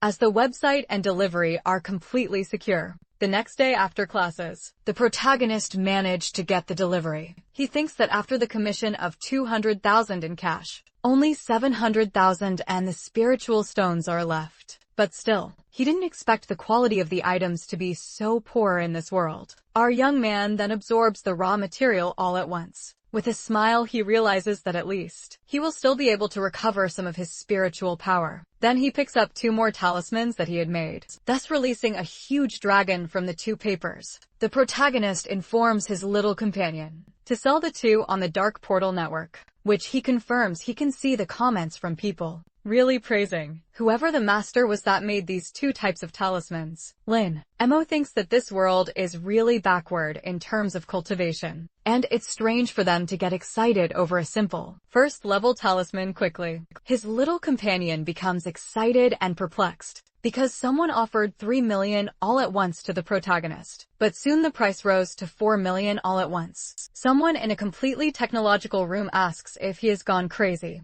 wondering how a first-level talisman can cost more than 3 million. Quickly, someone on the microphone just said that the invisibility talisman that was sold earlier was not normal, and that's why they want to find out about the manufacturer. At the blonde girl's house, she observes her state-of-the-art computer. Quickly, she starts to get even more irritated, seeing something in front of her. Yutang then clicks her mouse all at once, thus adding another million to the talisman auction. Our protagonist just watches the prices rise with his arms crossed. He had to cover his little companion's mouth so he wouldn't disrupt. Quickly, the offer peaked at 15 million in cash. The comments are from people wanting to make a proposal to the protagonist, and mainly asking if they can meet. Our young man realizes that all this is dangerous, and decides to disappear for a while, as all the cultivators in this world will probably come after him. But at least he will manage to get something good, and decides to check on the progress of the blonde girl, who is betting in the auction. Sometime later, we can see the girl's house. Our protagonist notices that she is still investigating the disappearance of the boys, all of whom are virgin boys, and it seems to have something to do with the Demon King. Looking at the screen, he realizes that Yutang is doing real-time surveillance, but at the same time our boy feels somewhat uncomfortable with that, as he didn't know she liked this kind of thing. She tenses up seeing such ugliness on her computer screen, and then bangs on the table saying that this boy is horrible, and not even his hairstyle can save him. The horrendous one then decides to search the internet for something, looking for tips to look better in photos. This could even be something that makes him beautiful, and he still decides to look for eccentric filters. Other things are also considered, like plastic surgeries and facial harmonization. But there's something more, such as a flat stomach, long legs, and even love handle removal. Our dear Yutang does not wish to continue living with such atrocity that she is seeing on her screen. She ends up admitting that not even the fat guy is as unbearable as this disgusting one. Sometime later, we can see the school during lunchtime. Our protagonist notices that the blonde girl said something that has nothing to do with him, until suddenly his attention is drawn by someone in front of him, being this the girl with dark hair, who questions if he doesn't want to play, and if Lin Mo doesn't wish to,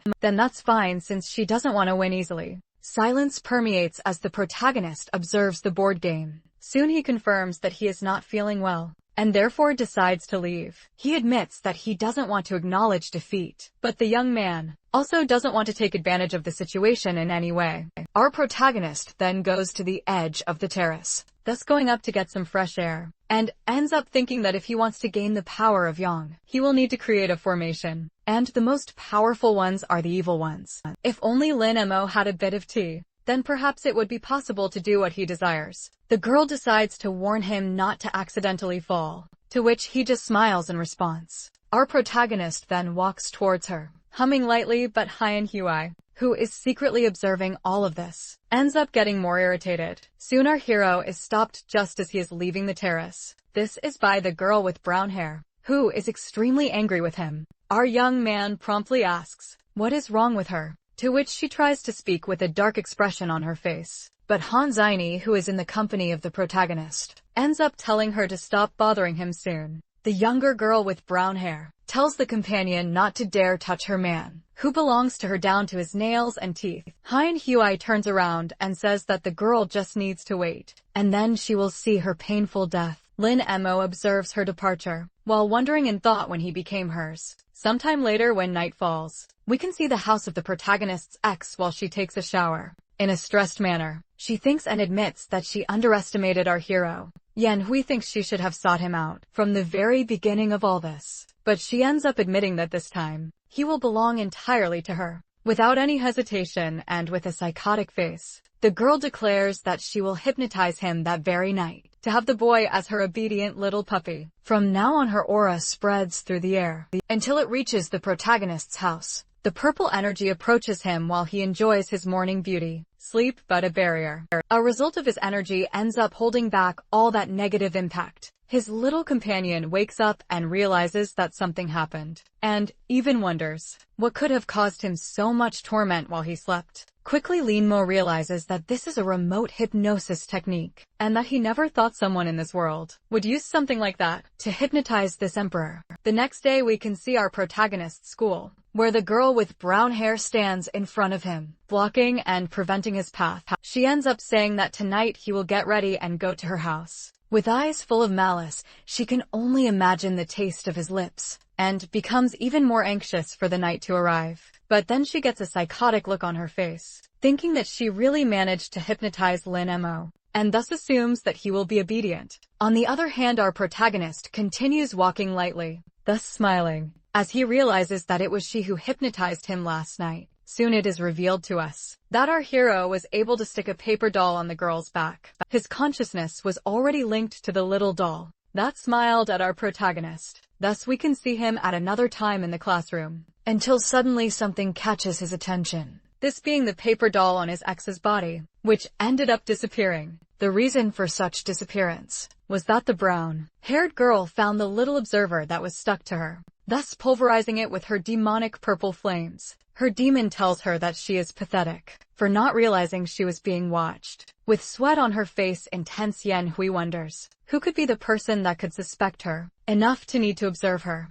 Her companion then informs her that whoever it is, it doesn't matter, since the young woman cannot let this person ruin her plan. After school, when the afternoon begins to fall, we can see our protagonist leaving, and thinking that it is a possibility that whoever destroyed the paper doll is connected to the venerable demon. But since there are many cultivators in this world, he cannot act hastily, and therefore it may be necessary for him to go after the Phoenix group. If his calculations are correct, the blonde should pass by at that exact moment. In this world, the act he is about to commit has a very specific name being called. Especially fraud. The girl suddenly gets startled upon realizing she ran over the protagonist. Soon the blonde stops her motorcycle while our boy hits the ground. Due to the previous impact, she asks why he left without looking both ways. With him in her arms, she questions if he is okay and says she will take him to the hospital. But with empty eyes, the boy simply rises, leaving her confused with a devilish smile. Linma admits to having learned to be evil.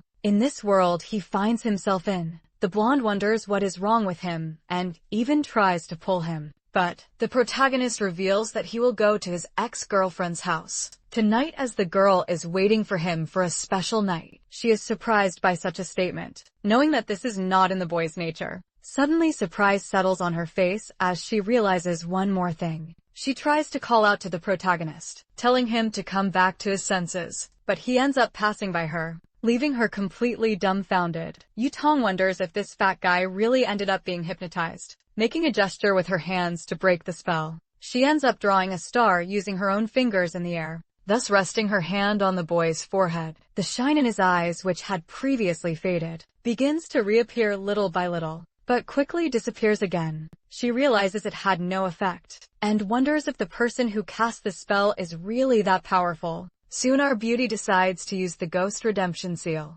applying a heavy and magical palm on our protagonist's forehead, thus making him return to his previous senses, which were clearly being feigned. With his hand on his face, he asks what is happening and why he is there. The blonde says she was going to ask him that, and questions if by any chance Lin Mo had ever met his ex-girlfriend. He admits he has, but asks what that matters since she is going to see her fiancé. Completely blushing, the girl ends up saying that the young man appeared in front of her and was run over by her motorcycle, so for that reason he must follow her to the hospital. Yutang wonders how our hero can say that after being run over, but admits he doesn't want to, and if she feels bad then she can pay his medical expenses later. The girl ends up grabbing his collar, leaving him completely agonizing. Then she rubs the paper in his face, saying she will give him a check at the bank, since she doesn't want to have to worry about a lawsuit from him. In the future, she tells him to spend it on whatever he wants, but he must not use it against her in the future or he will regret it. Our dear Lin Mo wonders if writing a few thousand zeros will be enough to exchange for a few hundred spiritual storage units. The girl then speeds off using her own motorcycle.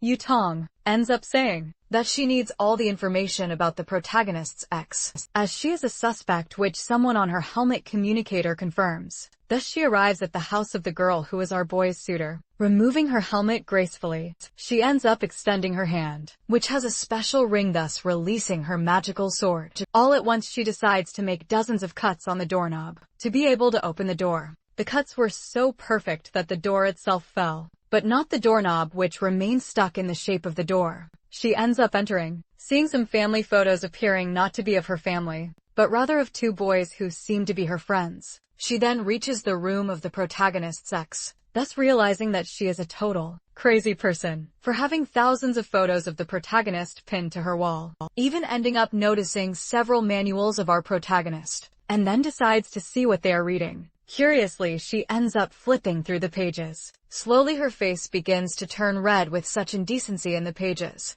She admits that all of that is very perverted, and then decides to put an end to it, until her communicator informs her that they have a new problem, saying that Yanhui has suddenly and completely suspiciously disappeared. The girl can see that by the young woman's plans, it is very likely that she has something to do with the missing persons, and therefore must tell the team to put out a missing person notice. Soon after, she ends up thinking that Yanhui is extremely clever for having thought of such a precise plan in such a short time. In the house of our protagonist, the night finishes covering the place. He begins to think that he has seen everything, and it's easy to imagine that his ex-girlfriend has some connection with the venerable demon, and therefore the Phoenix group should prioritize her. Until suddenly a sound catches the attention of our dear protagonist. It is his cousin who asks if he has seen the news recently. Promptly our boy opens the door in a rather welcoming manner, and quickly the boy with purple hair informs him that Yanhui is being sought, but our protagonist states he knows nothing,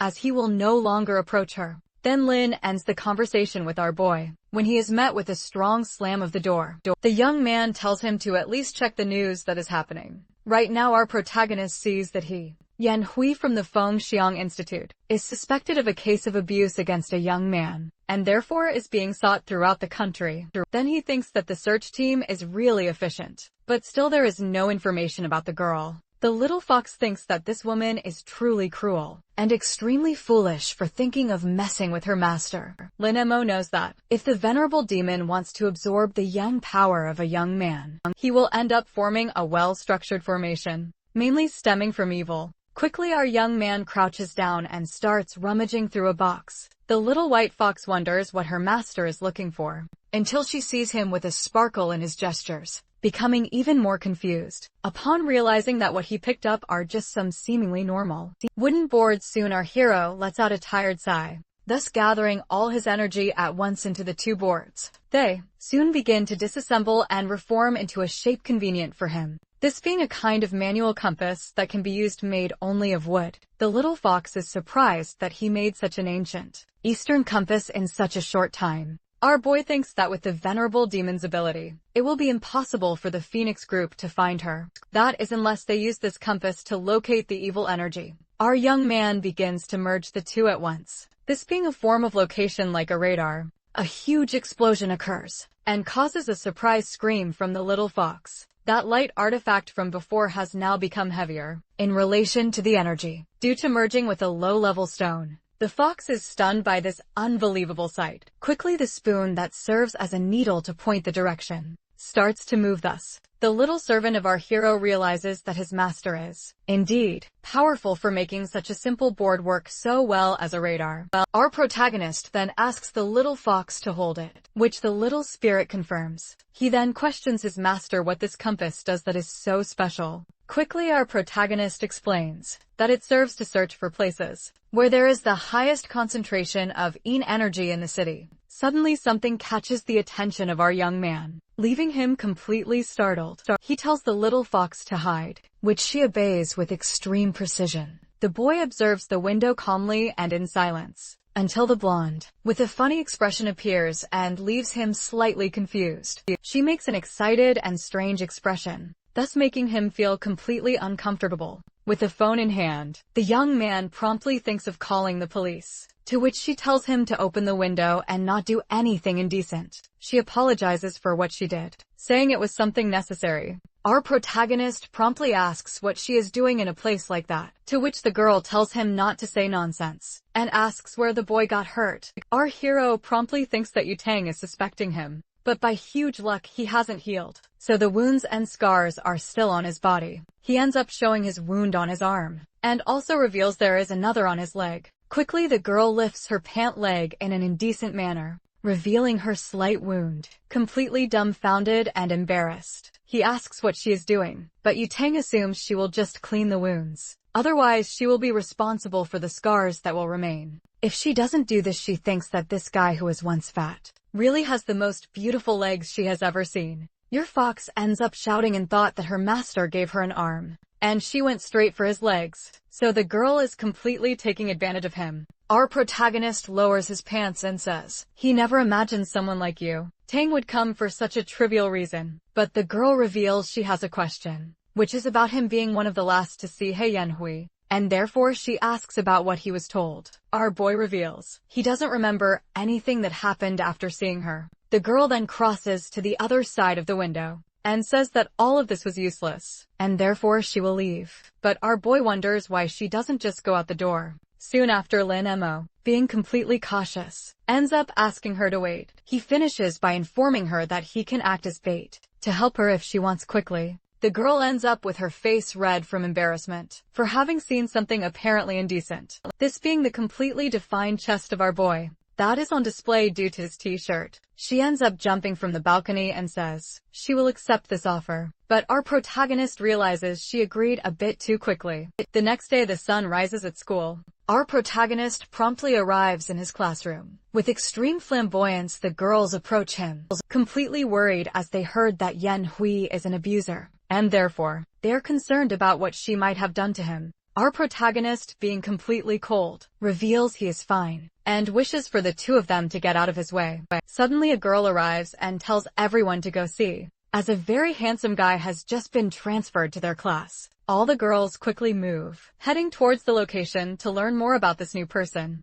The girls near the new boy with green hair ask for his name quickly. He introduces himself as Shin Letian, and since they know each other and are in the same class, they can call him Lale. Suddenly, some blonde hair catches his attention. Unexpectedly, the girls convince him to go with them to somewhere at the main entrance, which he promptly agrees to. The young man, with ulterior motives, reveals that he transferred to this school to investigate the case of Yahello, but still did not expect to find a beauty like this. But suddenly he is impressed to see that she has her foot in the door. She then delivers a powerful kick that ends up ripping the door off its hinges, right after shouting for her companion not to go outside the school, as he shouldn't leave before her. The green-haired boy is completely confused by this advance, and starts calculating the possibilities of her being a complete crazy person because of her beauty. After school, the sun begins to set at the school. Our protagonist leaves the place, still maintaining his flamboyance as always. The blonde was waiting for him outside and tells Mo to follow her. Both start walking down the school corridor, which becomes completely silent. We can see that he was taken to the infirmary, so they could be alone together. He ends up saying that he is already healed, and if she touches his leg again, then he will have to retaliate and immobilize her until the police arrive. But the girl reveals she doesn't care about that, and then asks our hero to look at a document. She ends up revealing that she has a police relative, and he found a diary on how to take care of our protagonist at Yahello's house, which is a clear lie. Even though the boy has read this before, he is still surprised to see certain details of somewhat questionable fetishes. On the pages, the girl, blushing, says that her plan seems to have a certain detail about observing men and taking them to her house, and apparently Mo was one of those men. But the protagonist reveals he never thought she would be a pervert, and should have discovered this earlier, as he could have prepared in case something like that happened. The blonde then says they searched for her all over the country, but still found not a single trace of her,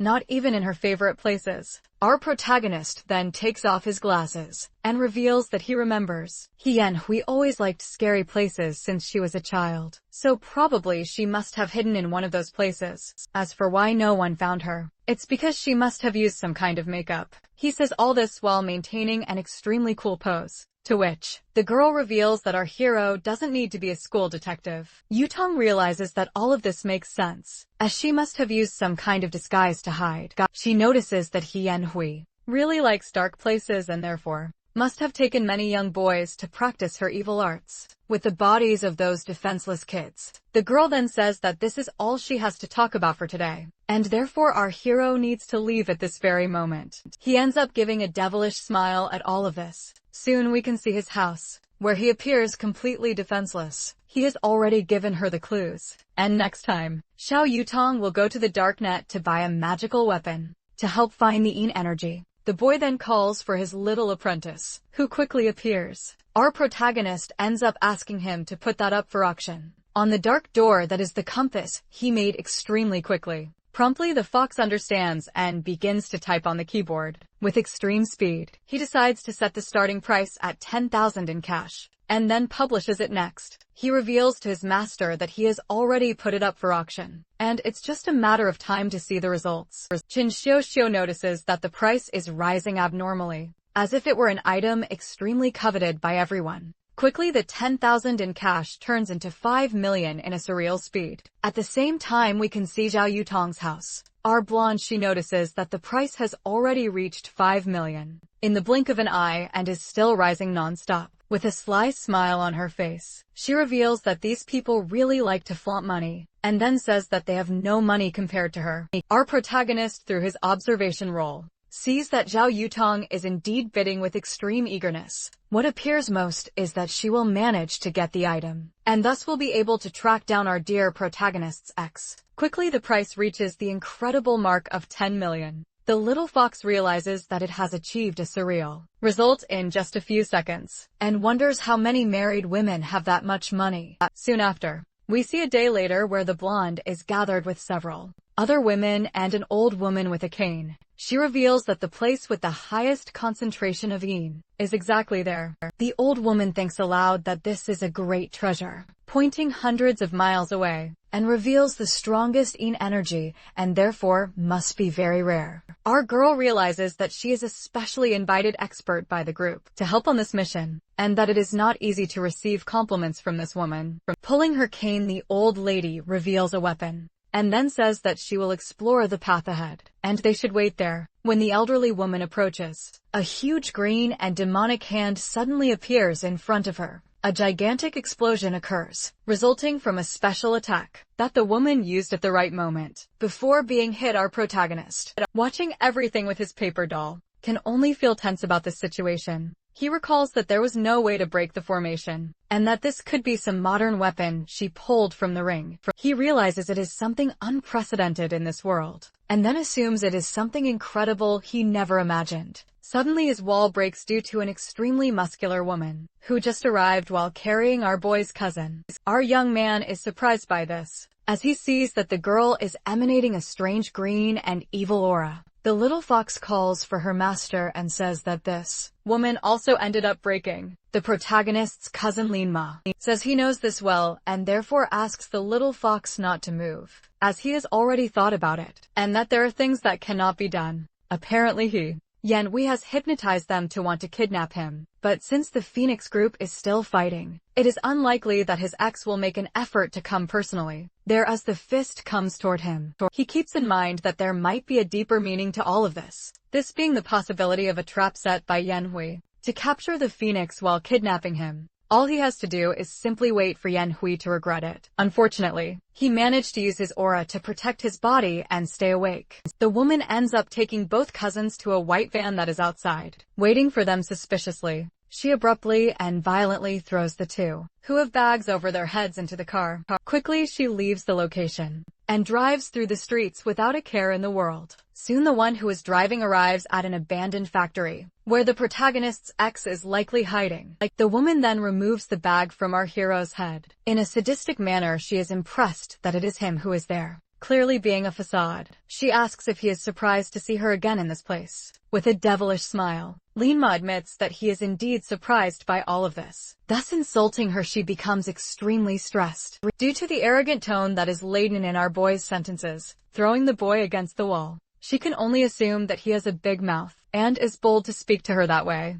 Linma advises her not to get close to him. Unbuttoning her shirt, she says that he is still pretending to be arrogant, and wonders if it was Zhao Yutong or Hansini who took his virginity. Her demon informs her that the blonde has broken the formation, and is quickly coming to this place, so it's better for Yanhui to hurry up and get the job done. With a devilish smile along with a wicked expression, she says it's true, since the Emperor is waiting for his next special move. She assumes that the protagonist should stay there and wait, as she will return after testing the Emperor. Our boy becomes tense at the possibility of the demonic sword, or the venerable demon communicating internally with the girl, in a dark cell where water can drip. we see sometime later, where the protagonist's cousin is sleeping soundly, even in a situation like this, until he wakes up desperately and begs not to be killed or abused. Looking around, he asks to be spared from this cruel fate, and above all wonders where he is. In another place, we can see the crater made by the old woman who broke the formation.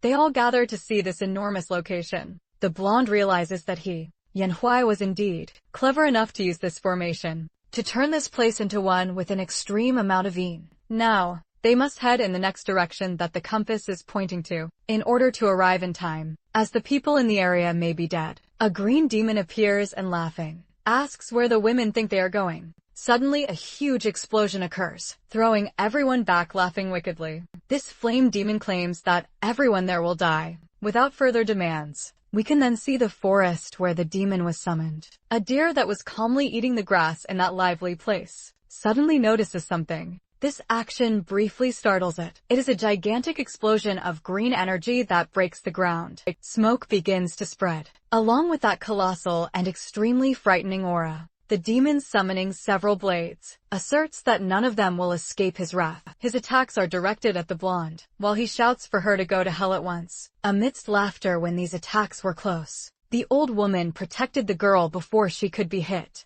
The elder claims she will handle the demon, while the others escort Miss Zhao away, as her importance is too high to let her die at the hands of the ghost. The hot-headed spirit asks if she really plans to defeat him alone, reaffirming that no one will leave there alive. He forms several seals with his many arms. He shouts threatening to bury everyone there that very day, and thus forms a formation, now in the form of a seal. It falls towards the location where the group is. The old woman quickly realizes that this is the formation of the soul devourer. She then shouts for everyone to use their auras to protect their bodies. One of the women doesn't have enough time, and therefore begins to feel her body burning and agonizes. Her screams are heard as her life drains away, along with her skin and flesh. The blonde is shocked and frightened by the wicked scene that just unfolded before her. Thus she takes out a special bow from her storage ring, along with an arrow made entirely of energy. Drawing the weapon string, she can only say that this is a unique case, and therefore she will need to use ranged attacks. She informs that she will focus on attacking the ghost's face to manage to escape from there. Her aura arrow begins to magically alter its trajectory,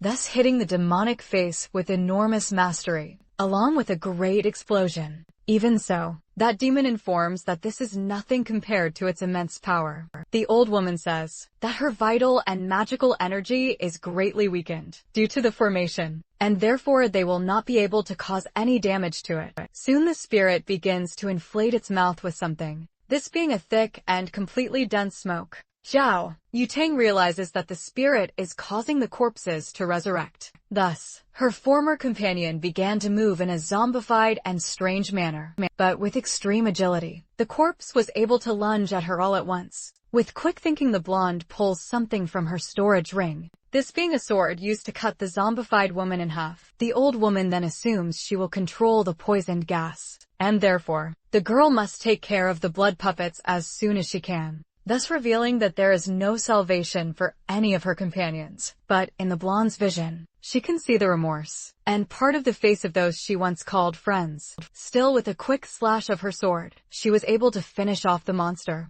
But with the other adversary there, she decides to perform a maneuver in the air to finish it off. But unexpectedly, Yutang heard that dead body calling her name, thus hesitating to attack her former friend, who seemed to have regained consciousness. But it was all in her head, as the monster still attacked her and tore a part of her abdomen with a single strike. Our blonde could only cough blood and regain consciousness due to this damage, and thus she gripped her weapon with more eagerness and voracity, soon after making an X-shaped cut to finish the fight. Still, her injury is very severe, with blood dripping from her mouth and abdomen. She can only fall to the ground. Her weapon disintegrates in the wind along with the rain, as she chokes on her own blood. She admits it was unexpected, and wonders if this was really about blood puppets. Yutang in thought wonders if the old woman survived with her, and says that if she had known about this danger, she wouldn't have brought so many people. The two hypnotized individuals who arrived at the scene watch her,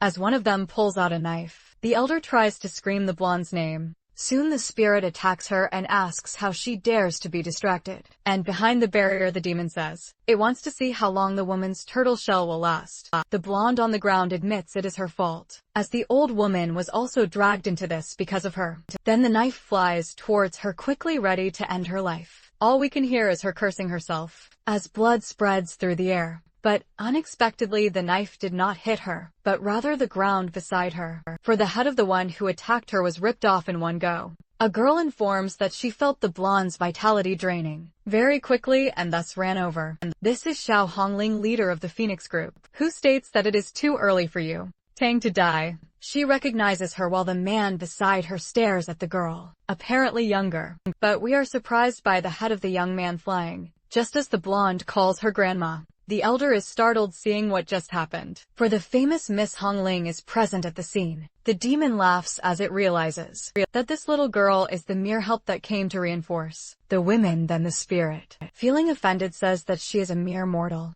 and therefore will not be able to fight against this fragment of a sword. It informs that even if the emperor came here, he would have no chance at all. Quickly the mouth of that insolent spirit was silenced by the attack of the old woman, with a childlike appearance.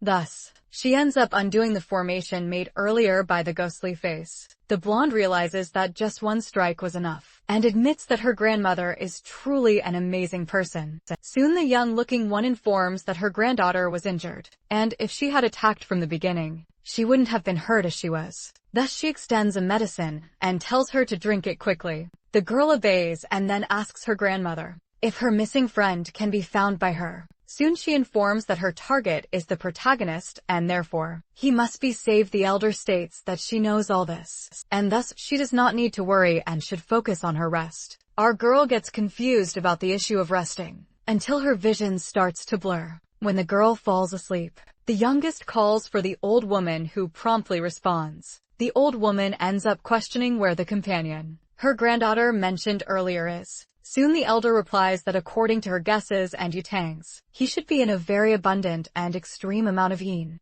The old woman, with her sword in hand, informs that there is no need for further explanations. She then states that she can still find the place with the highest amount of yin. In a funny way the sword begins to float and tries to rise, but it soon ends up falling. In a presumptuous and even ridiculous manner, she tells everyone to hurry, as they need to take the blonde to HQ and treat her wounds, while the elder will go to the supposed location with the highest amount of yin. She then darts towards that location, informing that she will see them later. His ex-girlfriend, now possessed by a demon, begins to perform a ritual. The fox, along with the protagonist, asks what she is doing. Our protagonist informs that she is absorbing the yang power from these men to increase her own powers, and the price is that she will age. Suddenly something catches her attention, which is a huge amount of energy. She then questions who is bothering her at this very moment, until suddenly we can see the blonde's grandmother outside. Hienhui opens the door with a sulky and distressed face. She wonders what a girl is doing there, and more importantly questions if she is hurt or lost. The younger-looking one calls the girl auntie,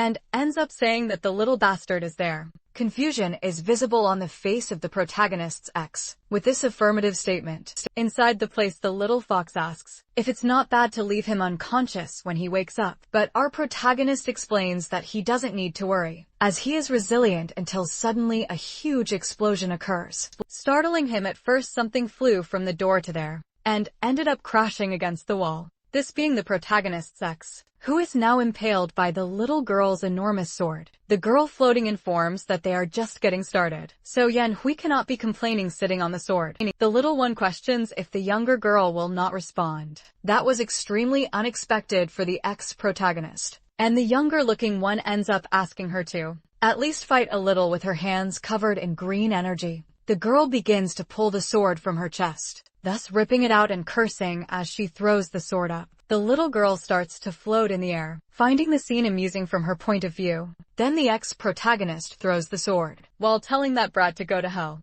The attack was powerful and especially strong to an immeasurable level. Still, the wound in her chest begins to throb with pain, while her shirt tries to bear the weight of her melons. She wonders in thought who that brat is on top of the sword. The apparently younger girl asks if that's all. As the fight seems to have reached its end, the ex-protagonist then asks her demon what she can do, as she is no match for her. But upon receiving no response from the demon, she remains confused. We can see a day ago in an unknown house to us, where the protagonist's board game friend is staring at her past self. Both seem uncomfortable with that strange connection. But soon this is broken by the girl, who lets out a sigh. She reveals that in fact, she is tense because this is game number 146 that has just begun. But suddenly something burst into her thoughts, catching her attention, this being a strong chi from a demonic sword. We can see a distant cabin in the forest, which is apparently isolated. The boy in the demon's hands starts screaming to be let go. Then the boy asks if the entity knows who he is. He ends up revealing that he is a member of the celestial demon sect. The demon is not surprised by this, and even recalls that the young man is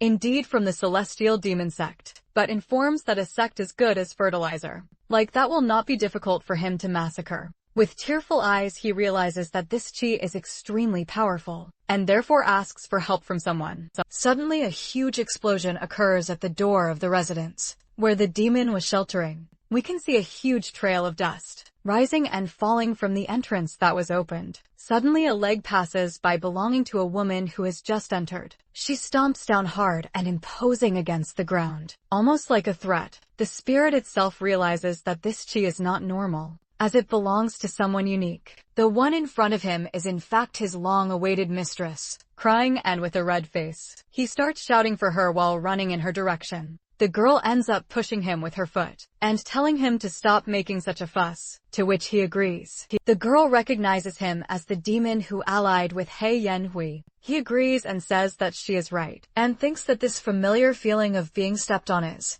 indeed his master. The girl heard someone asking to be saved, this being the boy from before, who explains he is the son of the patriarch of the celestial demon sect, and therefore must let him go, and then he will do whatever she wants. Then, the young man explains that the sect specializes in cultivating magic, and is no less powerful than the Phoenix group. The girl seems surprised by such a statement, and then approaches, soon sitting on the demon and saying that she lacks men, only dogs to obey her. She tells the flame spirit to keep the boy alive as he is a good lad, to which the spirit confirms. The green-haired boy thanks for having his life saved, but with a vacant look. He states that now that his life has been spared, he will be her slave. However, he quickly ends up falling asleep, infuriating the demon, who tells him not to be foolish and disrespectful to his mistress. Soon the spirit decides to explain his plan, which is to take Hyun Highway as his host to regain his strength. Currently he is hiding in an abandoned factory, and at the current pace, the demon estimates he can regain his strength in less than 10 days. The girl then asks if He Yanhui is completely under his control, to which he affirms that she is a lustful woman, and therefore easily manipulable. Our young lady states that this is not one of the best plans, but it will still work, and anyway, she has to go after a certain someone named Lin Mo. In the end, Han Shin-e reveals she has a game that is not over yet, and therefore cannot allow anything to happen to her other challenger, to which the demon confirms. The spirit then says it's better for his mistress to come get the fragments as soon as possible, since the matter is getting much bigger and worse by the second. But the girl asserts that there is no need to rush, as the emperor has also come to this world, leaving the demon completely perplexed. The young woman reveals that the memories between the fragments of the demon sword do not communicate with each other. But some time ago she managed to feel a breath from one fragment. But when she was about to arrive, the key of the sword was completely dissipated by a stronger key that she had only seen in the emperor in 1,000 years. The demon thinks he should use Hyanhui merely as bait to attract the emperor, then tells her to go and kill that brat. She wonders how she can be capable of killing that girl, as she has never been in a major battle since she was a child, and knows nothing of martial arts. Soon, the apparently younger girl decides to use her secret sword technique, and the protagonist's ex claims she doesn't even know how to fight or how to enter combat, and thus the demon assumes the other is useless, and will take control of the body. Then her pupils dilate in a different shape, while she says that this is all special, since the old woman is a waste. He cannot let her live another second. Amidst macabre laughter, the spirit begins to advance with the girl's body towards the apparently younger one, until suddenly a sword flies into his back, while he maintains a bizarre smile. Quickly the spirit manages to deflect the sword with a side kick, thus laughing and taking that weapon as his to use as he pleases. Throwing the blade, he asks if Grandma likes to play with flying swords. Soon after, he ends up launching the second sword, while saying he will return it to her, since she enjoys such silly games. The little lady manages to protect herself, using a purple spiritual barrier, deflecting the attacks in another direction. The demon ends up invoking an artifact, and says he will give her a second little gift, being this, a gigantic viper advancing towards the little grandma all at once. The girl seems impressed that it is a long-lost secret technique, but unfortunately, the power is much less than what is written in the book. Then the snake prepares a deadly attack, but the girl says that since Yan Hui is angry, it will soon be much easier to get rid of her with the sword in hand. She says that if she weren't always crying, then she would be ashamed to kill her in one go. Due to her immense weakness, the snake ends up biting and receiving a direct cut to its mouth. It ends up being split by the gigantic blow from the girl, who threw her head up suddenly. That enormous energy that was launched from the serpent's mouth flew towards the sky as its form began to dissolve, because its technique had been completely defeated. In the sky of the place, we can see someone observing the whole scene, this being the board game companion of our protagonist, who watches all of that in her demonic form.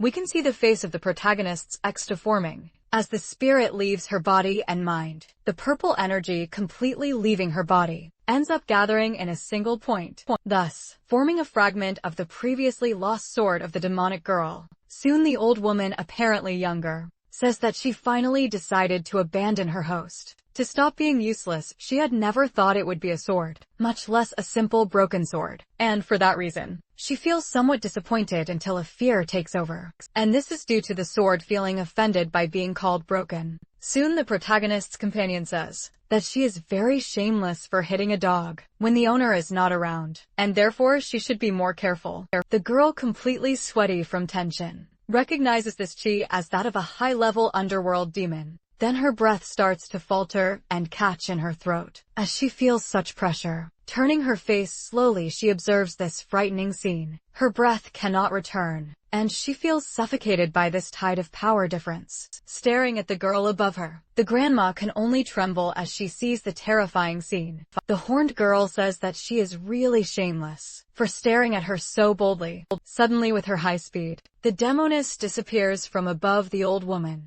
With the sword in hand, she ends up saying that she is not surprised it was so hard to find, since her chi was being suppressed by the apparently older girl. She tries to use her purple energy to avoid the attack and defeat that demonic girl, thus using the 8th level Taoist sealing technique, causing pink ribbons to begin covering the girl's face and body. But among those ribbons, it was possible to see a clear look of threat from someone who is extremely superior to that technique. When the spell was completing, the ribbons began to change to a deep orange hue, thus the nails anchored to the ground, finishing the invocation of her sealing technique. The grandma ends up using the power of this body that belongs to her to borrow the 10,000 talismans from the 8 directions, soon suppressing the evil of the 10,000 talismans, to also seal the demon. Even so, a pink energy began to emanate from that enormous ceiling. Still tense, she uses 4 celestial flames to enhance the effectiveness of the spell, thus invoking the red lotus seal from the sky of evil to assist in all of this. Then completely enclosing the girl and sealing her, she begins to recite a greater vow, where she will use the law of equality to make all demons tremble and hide. Thus she decides to combine the techniques to perform her final spell. The Buddha, made of energy, closes its hands in prayer. As its tears fall suddenly, a crack suddenly appears. Thus, the enormous statue that has just emerged begins to break deeply, due to the power of the one who is sealed. This was not the result she expected. It simply should not be possible. A strong red light begins to radiate from the figure. She heard that Hong Ling is the strongest fighter, and that no one can surpass her. But she is not impressed with the strength of the one said to be the strongest. It's time to end this brat's fun. Even apprehensive, she says that things are still not over. Already by her side, the strange woman is next to her, curious to know what has not ended yet. At that moment, the girl realized she was in serious trouble. as her belly had been sliced without her noticing. The demon woman says that when she says it's over, it really is over. Then she continues on her path while the poor, economically disadvantaged redhead falls to the ground. She laments to her master because the body she has now is very weak, and even with total control over it, she would be unable to use a fraction of her strength. Sweating cold due to bleeding, the modestly tall girl struggles to reach something. She needs to retrieve her blade to try to do something. After all this time, she must have certainly realized only that even with her there, it still hasn't appeared. The well-endowed friend looks back, seeing the blade approaching her, but this does not impress her. She simply prepared to deflect it with her own weapon. That metal seemed like butter compared to the blade she possessed. What she really wanted was to use Yutang, to know what this one intended to do. But it's a pity that she is useless. Not to mention that she can't even serve as a test. This makes her sigh a bit, frustrated with the ease of her challenge. In the silence, she shouts loudly for the immortal emperor. Surely he had seen enough, and could appear and come out from where he was hiding. Provoking him, she said, "He must be like the men of this world and has become a great coward. The strongest man is mediocre, unable to rule the world with such little power. For if that's the case, it's simply disgusting." Starting with that citizen of modest height, she shouts once more so that all those hiding can hear. If she is not stopped now, she will take everyone with one-way, first-class tickets to find out if there is life after death. If they want to do something, they better hurry because she will count to 3. One of the girls covers her mouth to say nothing. The boy is inside the cage doing nothing. The demonic girl begins her countdown. A drip falls on his head. He appears oblivious to the situation, until suddenly he decides to pay attention to life. 2 seconds of the countdown had already passed. Then a desperate voice screams, begging not to be sent to the world of longing. Lying on the ground, the little one is agonizing. The one with silver hair continues to hold her mouth. Meanwhile, the demon woman was quite pleased with this manifestation. But since nothing was done, the countdown ends and a great pillar of energy rises, reaching the sky. That place had become the epicenter of a powerful manifestation of energy. Before it, a powerful whirlwind had formed. Its light is so strong that one must cover their eyes to avoid being blinded. Finally, the one she had been waiting for had appeared in the place. This made her happy, as she was sure the immortal emperor had not died and was alive. Far from there, someone wonders what had happened to the sky. Looking at the camera, he says that a pillar of light formed at the abandoned factory. Even though it was a cold day, it is very warm around the light, enough to drive away the rain. Anxious about what is happening, he took the phone from the hands of the one recording. He showed that the light had pushed away the lights in the sky. It could be the lightning coming from a satellite. Then he saw something coming out of the clouds. Someone was watching that live stream. She was upset because the transmission signal dropped as soon as the lightning appeared. Inside the house, someone asked if she has done her homework, as she spends all day in front of her phone. And she says she has done the assignments. Hongshire, where the lightning appeared, is far from there, and it is where Lin Mo currently lives. First searching for Yanhui, and now this pillar of light. The day has been long and not calm. As soon as she opened the door, the emperor appeared, pushing the demon woman by the head. Even after they left, the wind continued to blow through the place. Finally, the air calms and the window is destroyed. The girl has no idea what just happened there. They simply crossed the entire building. The demoness says that without the sacred sword, he is like an old man without tadalafil, completely useless delivering a blow. She says that now he is just a punching bag. The force of the impact sends him crashing to the ground, destroying the nearby structures. Not satisfied, she began to condense aura between her hands. She was preparing a massive attack. To prepare it, she is chanting an incantation. That dark power pierces the sky like a sword, until a peculiar shape begins to emerge above among the clouds. They resemble a huge pair of eyes, which reveals itself as a massive creature, similar to a gigantic snake. Opening its massive jaw, it releases a beam of energy towards the immortal emperor above. She is incredulous that he was unable to dodge this attack. But soon she realizes that things did not go as planned. He is unscathed. The girl did not expect him to have such a strong protective seal. It's not fair. He knew that demon kings are cruel, but it seems their descendants are even more so, not caring for innocent lives. Seeing her, he realizes that the apple doesn't fall far from the tree, and that the son is identical to the father. This made her furious, as someone like him has no right to meddle in her family's affairs. The serpent launches a massive attack towards the city. She doesn't care about the civilians, and says they can live as long as the emperor dies. The serpent closes its mouth, gathering more energy. This time it strikes the ground with a continuous beam, launching it straight through the city. Wherever the beam passed, the destruction is total and the flames burn relentlessly. From above, the Demon King contemplates what she has done. She is pleased as his defense has now cracked, and she waits to see what the emperor is capable of. Two of his fingers begin to accumulate energy. He moves them delicately to her surprise. This movement is not strange, and she recognizes it as a sword technique. As soon as she realizes the serpent has already been hit, then looking at the creature,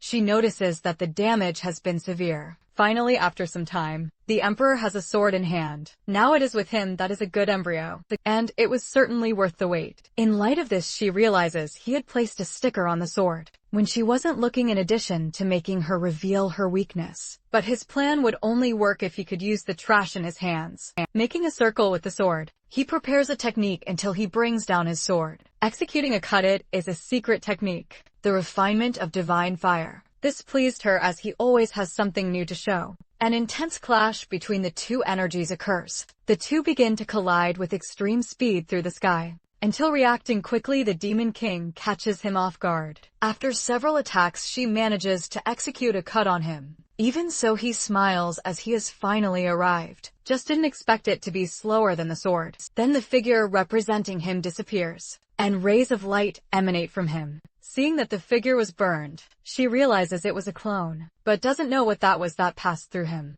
Then a small paper doll appears before her, completely pierced. Meanwhile, two fighter jets approach, unleashing bursts of fire. She thinks this was also part of the Emperor's plans, but modern weapons have no aura. They are just projectiles with speed. Not impressed by this, she executes a movement with her sword, jokingly saying they are brave. Even so, one of the jets manages to evade the aura attack, launching a missile towards its target. But for her, that attack is too slow. However, the missile was able to correct its course. This the Demon King did not expect. Being engulfed in a massive explosion, the target had been defined, and the jets continue to fire their weapons. A large barrage of missiles explodes upon contact. Everything is going according to his plan, but modern weapons won't be able to hold her for much longer than a minute. Without his sword, he is no challenge for her, so he needs something as powerful as his sacred sword. The forge had already been completed during the battle. Now, only one last crucial step remains. He sighs as he will now begin the cooling process.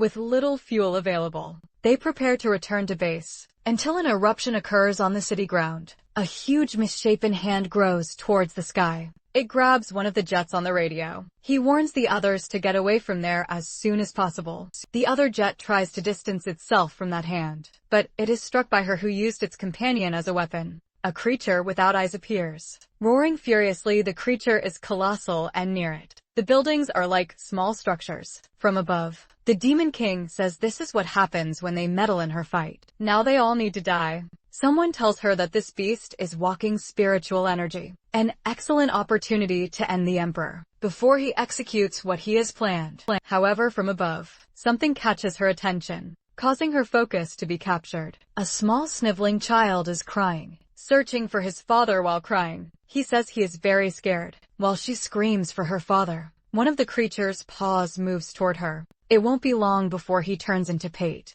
The Demon King watches closely. The little boy continues to cry, unaware that he is about to become sandwich filling. This scene made her close her eyes and start to remember something from when she was also small and looking for her father. With all this destruction, the city is in chaos and all exits are congested. In the middle of the traffic, a call goes unanswered. The young man says his wife never answers him, even when it's important. Unfortunately, they can't get a phone signal. But from the news, they discover that the monster that had appeared in the city center has suddenly disappeared. Inside the car, the young man is worried about the rain that has started, and his daughter says she saw on the news that there was no rain forecast for that day. Beside the bridge, a large cyclone is forming, gathering water in its body. Some curious onlookers get out of their cars to film it, completely dissociated from reality and the risk it may represent. In the midst of it is the Emperor's glowing sword. He is the one manipulating the water to cool his sword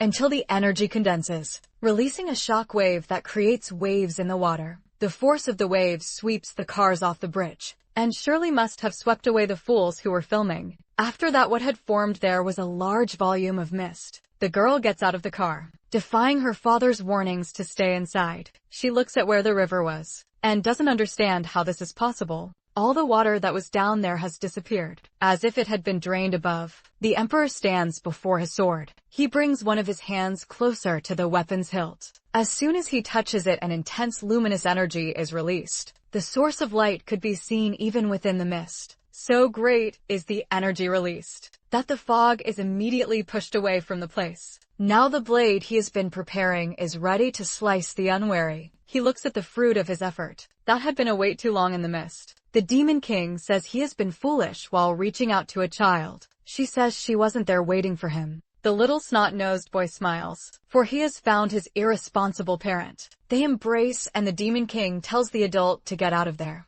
As the place is not safe, it's not her style to prolong fights, so she intends to end this quickly, just as they did in her other life. In light of this, the emperor agrees with her. Positioning his sword above his head, she begins to chant an invocation ritual for the street blocker not to be left behind. The emperor also invokes an entity, but his has Christian colors. She swings her sword, unleashing a dark attack. The emperor reacts with an attack of shonen hero color. The energies collide in the sky violently. That was what she was waiting for. And since he has a sword now, there's no room for excuses when he loses. Positioning his fingers in front of his face, the emperor prays. His face bears markings, and the sword he had made disintegrates. Looking at that, the Demon King realizes this is a forbidden sword technique. That's what he did last time. And she should have prepared her demonic sword for this, as in its current state, it is no match without the strength to resist the hero's technique. She has struck a great beam of light, continues advancing toward her.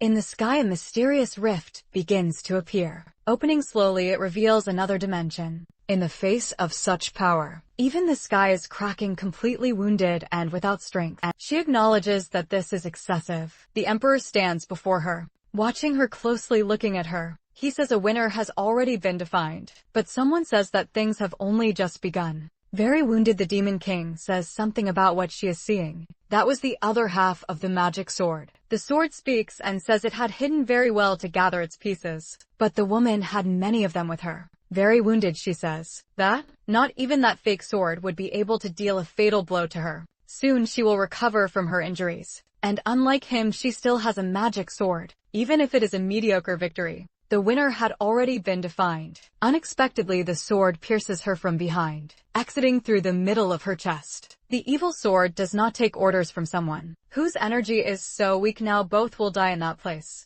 The evil sword wanted to start with the weaker one first, sending her back home, in this case hell. It advances swiftly, so he strikes violently the place where the Demon King was. But something was wrong there. There were missing entrails, and only concrete remained. In a mocking manner, he said that the emperor played the hero and saved the damsel in distress, but he is just a bovine, almost out of strength. She asks to be placed on the ground, as she did not consent to this touch. Being saved by the emperor is worse than being cut by the evil sword, and more hateful than being a bald woman. Looking at her, he asked her not to act deconstructed and to save her energy. If she didn't want to die right there, he has a plan, but he needs her help. The sword had transformed into a huge monster, and as a good gossip, she wanted to know what they were whispering about. This made her furious, as she also wanted to listen since she loves a good gossip. With her eyes closed, the emperor prepares another spell. It is the prison of light, and several beams of energy appear descending from the sky. They strike the monster sword, pinning it to the ground. This left her surprised, as now, besides being unable to move, she wouldn't find out what they were gossiping about in front of her. This prison can only be destroyed with young power. It is not possible that a powerful sword like her cannot use a bit of yang energy. And maybe she really can't. Besides being incompatible with this new world, this comment left the sword so outraged that if she had a traditional brain, she would have suffered a severe stroke. Gathering her strength, she breaks the prison, showing her physique of a juice enthusiast. The sword was not afraid of needles, nor of underground laboratories. Showing her shape, she asked the powerful emperor if he still has the courage to disrespect that physique. With 3 body fat preparing a powerful punch, she says he is little key and is holding a dying nag in his lap. Besides being shameful, she will send both of them to hell. Now, however, With the girl in his lap, the emperor snaps his fingers. The monster sword was struck above what would be her floating rib.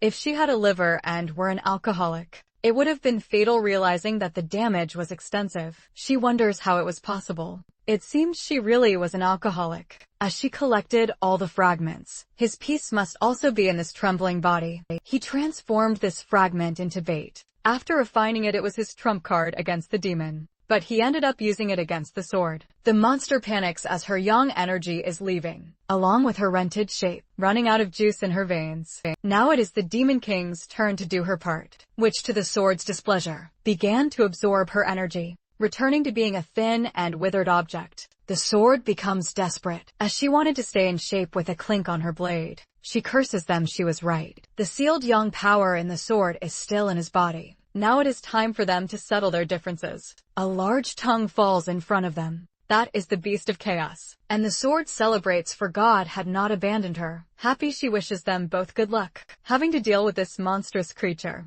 Now looking at the emperor, she says she acted as agreed. Now she wants to know what the next step is. He looks intently at the sky. Their next step is to fix that crack. But she is a demon. She only learned destruction techniques. Repair is not her forte. He released her to leave as he can do this alone. He just asked her to remember what she promised him. Faced with the problem, he joins his hands and his eyes begin to shine. Separating the palms of his hands, there is a small source of energy. He releases it to the creature, commanding it to return to the other side. Thus he orders the fissure to close, and the creature that was in it was pushed away. Immediately the crack begins to close in the sky. Seeing all that, the demon is impressed by so much power. With his mouth full of blood, he says it is not that simple. He coughs, completely exhausted. Having done that left him with not a drop of energy remaining. Unexpectedly, a hand holds him, preventing him from being sucked into the crack. The demon woman asks him to hold on a little longer. Demon tradition says that the more lives they take, the stronger they become. But she did not get stronger after all that killing, and realized that her intention was just to provoke him, and then bring people back to life. This, for some hard-to-understand reason, left the demon with flushed cheeks. Believing in her, he would resolve the situation and let her deal with the consequences. For he believes in the word of the Demon King. He hoped she wouldn't change her mind after saving him. And now she is literally saving him. Already with her body inside the rift, she tries to pull him back. Then she warns him that it is closing and that he is not moving. Realizing that the worst would happen, she calls him one more time calmly. He says that, even knowing people would live again, she still saved that little snot. Hearing this, she was immediately surprised. The emperor says a few more things to her, which went unheard. Finally, the rift closes and he is left on the other side. This left her outraged for not having been able to, until she notices something unusual nearby. A small flame figure which is in her hands. Thoughtful, she looks at what the emperor had left for her. This makes her sigh, a bit disappointed. Raising her hand high, she begins to gather a large amount of energy. And from this enormous sphere, several beams start to shoot out across the city. The intense glow reflects on her face. But as the sphere diminishes, the glow also fades away once the energy is gone. She coughs a lot, weakened by what she had done. Reviving a person costs 100 years of cultivation. And all those people would cost much more. Finally, she had done everything she had promised. The doll she had received is dissolving in the sky. Meanwhile, she remembers the immortal emperor, especially when she was dying in his arms, for she had blushed at what she had heard from him. For some reason, her mind can't shake that gray-haired figure. All that crosses her thoughts is the image of his face. Now she remembers him with a special fondness. Sleeping like a rock in her mind, thoughts pass that the woman with red eyes is a demon, and that they shouldn't mess with her. A demon extends a sword to her to kill the immortal spy, who had already killed many of her kind. But she is just a child. The adult urges her to get the job done quickly. Her hands are hesitant before the task, with patience running thin. The adult pushes her thus. The blade penetrates the prisoner's belly. That had been too intense, for she was just a child. This kindness is a weakness that would one day turn against her, says the adult gradually. The dream begins to change. It is she who should think better about this. Now her eyes encounter something else. The immortal emperor is being sucked into the rift. She just wants him to shut up and try to be saved. but he comments on what she did to the lost child. Those words leave her agonized, and she asks him to be quiet. But the emperor only responds with a discreet smile. He knew she wasn't a good person, but he didn't expect her to be bad. After this troubled and intense dream, she gets up from her bed, her hands grip the sheet, for she is shaken at a large table.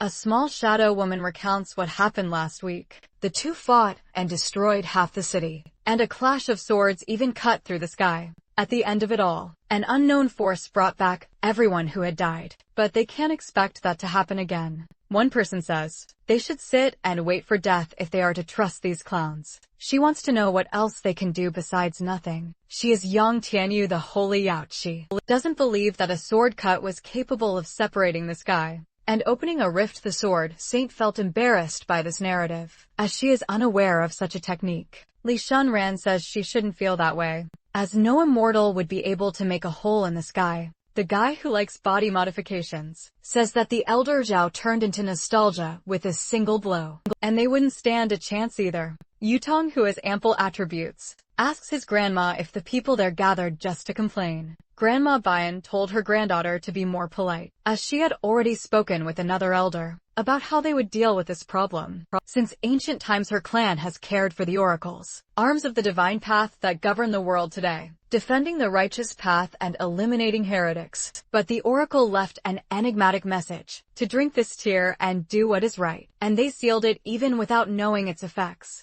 The blonde wants to know what this tear has to do with them and their plans. Your grandmother remembers that when she arrived at the temple, she had so many wounds that her chance of survival was slim, which made the blonde want to know how she is still breathing. The seal they had made broke, and its contents decided to merge with her. She is now the daughter of the destiny of paradise. This is their trump card, and they need to help Yutang practice. One of them wants to suggest a man from his clan to pair with her, assisting in her cultivation. But the little shadow says, it needs to be a person with pure yang energy, which shocks the blonde that they are taking this seriously. A man with that energy is naturally very handsome, so they would have to choose the most beautiful one, which makes the blonde even more uncomfortable. The guy with the piercing says it also needs to be someone young, as an age difference is counterproductive, and they should look in schools. That's why there's a beauty contest going on. Hearing this, the blonde was upset that she couldn't voice her opinion on it. Now the girl with the red eyes has learned about this news. This is necessary for you, Tang, to be able to double his cultivation. It will be a beauty contest among students, which puts him on the list of potential candidates. She wants him to win so they can get closer to the Phoenix group and the Daughter of Destiny. In the meeting they talked about one more thing as well, and she wants to listen. They will use everything they can to find the Emperor and His Majesty. After hearing this, she let the young man go. A week has passed since everything, and her aura has still not recovered. This body is weak, and since her last resurrection, her foundations have been damaged. Even though this world is not dangerous, things have become complicated with the rebellion of the magic sword. As the Emperor and the demon sword are her enemies, she will stay hidden as Han Shini for now. But while recovering, she will go after the sword first. She says she will keep this pot, and the man tells her to go to the next register. He also asked if she likes monarchs, which made her embarrassed. A little girl with fox ears greets her master. She wants to know if he is okay, but the young man is meditating, very focused. However, he had warned her to observe Yutang with the paper doll, so she summarizes to him what happened in the meeting. She didn't hear well, but she mentioned the beauty contest and about doubling her cultivation to face the Demon King. Besides that, they want to know where her master and the demon are. So the young man dismisses her as he needs to concentrate. The use of forbidden techniques affects this mortal body. It's as if he has no power at all, and he will have to keep Linma below the radar for a while. He makes a precise move on the board. His opponent had lost once again to him. She acknowledges this, but thinks she only let him win because he was kidnapped because of her, and she believes the mortal would never defeat her. She remembered that she had promised him a wish if he defeated her, and that from a guy like him. It must be a request to go out together or something like that. To her surprise, he said that it was boring and they would talk about it another time. She hadn't played well today. She even seemed sleepy, and should have washed her face before going to school. This made her furious as she tried to be nice to the mortal, but that only inflated his ego more. She would never let him win again. A young girl greets Lin Mo as she hadn't seen him all day. She said there's a beauty contest going on, and she and her sister would vote for him. But the young man is not on the list. This is too boring, so he doesn't want to participate. It's impossible for a vain person to find such a contest boring. So she thought that he was actually playing hard to get. Therefore, she would be the one to sign him up for the contest. It seems that holding such a contest in schools was too easy. So far, the first place is held by a smelly nerd with a visual impairment. She refuses to marry that clown until she came across Lin Emo among them. In front of her cell phone, the girl calls her friends to see this. It's a video of Shin playing guitar. The young man's charisma made them feel a little moist in the mouth. Of course, but she says they are animals who are devouring Linma with their eyes. Wisely, one of them says that the same one who criticizes had liked and saved that video, but not to mention that she even downloaded it to watch later. Alone in the dark, which is very suspicious. Trying to defend herself, she says they are classmates and that it's just sympathy on her part. Ready to set the cabaret on fire, the colleague says she knows the girl desperately wants to sleep with Lin Emo in the same bed. She responds by shouting that she would love to do that because he is handsome, fit, and well endowed. And if she's being honest, it shouldn't be a problem. Far away, two envious ones call her superficial, but in reality they wanted to be the targets of that attention. He swore he would win the contest and spends 8 hours a day taking care of his photos. Lin Emo had already surpassed him, and in first place is a childish comedian who looks like a pet shop animal. He says he will work even harder, but his friend brings him back to reality, saying he doesn't have many chances. Someone says the great Shin Lidian is there. The androgynous and effeminate boy with a visual genetic deficit walks through the halls being hit on. Then he says he's done for today because now he wants to talk to you. Tang alone, she thinks. He probably doesn't even know the true reason for the contest, but she's curious to know what he has to say in a different voice. He says he hopes to continue being supported by them, but Yutang noticed this change. The boy approaches with some cookies he made for her, but his voice changed when he asked her to try one. But she refuses to eat something that clown made, because he looks like someone who doesn't wash his hands. She leaves, calling him disgusting, but she realized that the effect on her voice, produced by the divine demon, doesn't affect her. Maybe this is because she is the daughter of destiny. Yutong is definitely irritated, as she feels disgusted by the guy with glasses. She knows he is a cultivator who uses this ability to succeed with girls, and she doesn't want to join him. But he is already on her grandmother's list, so she might not be able to tell her who he really is. While sitting at the table, her friend says that Lin Emo has appeared. It's too rare to see him alone. Shin has been attracting all the girls lately, and Yutang had forgotten he is in second place. The colleague says she should go talk to him, which made her completely blush. So great is the embarrassment that she didn't even think of it as a possibility, because they're just friends and nothing more than that. However, she didn't finish the sentence. Her mouth refused to say they are just friends. She remembered when he playfully punched her in the spleen. Indeed, they are just a couple of friends, but that's not what her memories tell her. Soon she remembered his shirt open, revealing a modestly toned chest. Her colleague says she didn't hear her right, and wants to know if they are just classmates. However, saying that with a nosebleed is not very reliable. Given what she felt when thinking about that boy, she hurried out of the cafeteria. Yutong walks down the hallway, completely immersed in her conflicting feelings. Some boys intend to talk to her. Her goal is to take better photos of him because without that, it will be hard to beat Shin with her vocal skills. She has the best photographers in the city at her disposal, and Lin Emo would certainly not refuse the invitation. But as soon as she offered the proposal to him, he immediately declined, and he even said that if she is so idle, she should look for a part-time job, not to mention that she is just bothering him. She should go find someone else to do that. And there is an even more important reason. He thinks to himself that he is not feeling well, and needs to spend all his free time cultivating. But to her, he said he was recently kidnapped and prefers not to trust girls. That last one is a plausible explanation, and she accepts his words. At the gym, she punches the punching bag with all her strength. Thinking about the matter, she imagines that the blame is all hers, because she had promised to protect him. She had told him that everything would be fine, but in the end it ended up sounding like a lie.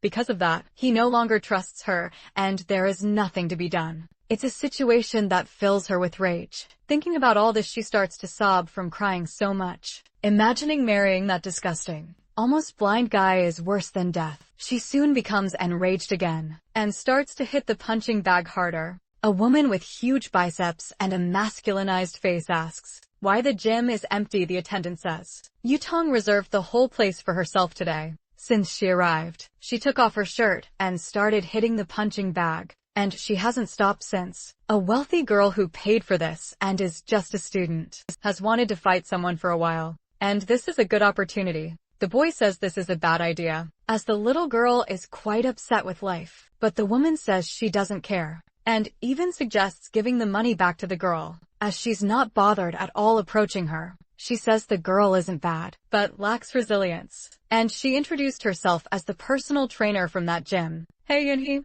The girl told her to leave or else she would beat her up. Full of bravado, the juice friend said that if the little girl didn't keep her promise, she would be a big coward. Outside, bystanders watch as her body flies out of the first floor window. As if that wasn't crazy enough, the blonde jumps out the window, ready to fulfill her promise to beat that citizen up. No one knows why they are fighting, but it looks more like a one-sided beating. Her mask had come off, and the person asked the young cultivator to spare her life. Removing the mask, she wants to know why she is wearing it. She has a scar on her face, and the blonde says that doesn't make any difference. She gets teased anyway. However, there are still pending matters, and she hopes to beat her up as promised, promising that if she touched her again, things would be different, and she would end up with the fishes and a big block of cement on her feet. A police officer finally arrives, as there was a report of a crime in progress. Seeing the scarred woman, he recognized her as a habitual pervert with a bounty on her head. She had abused an 80-year-old man.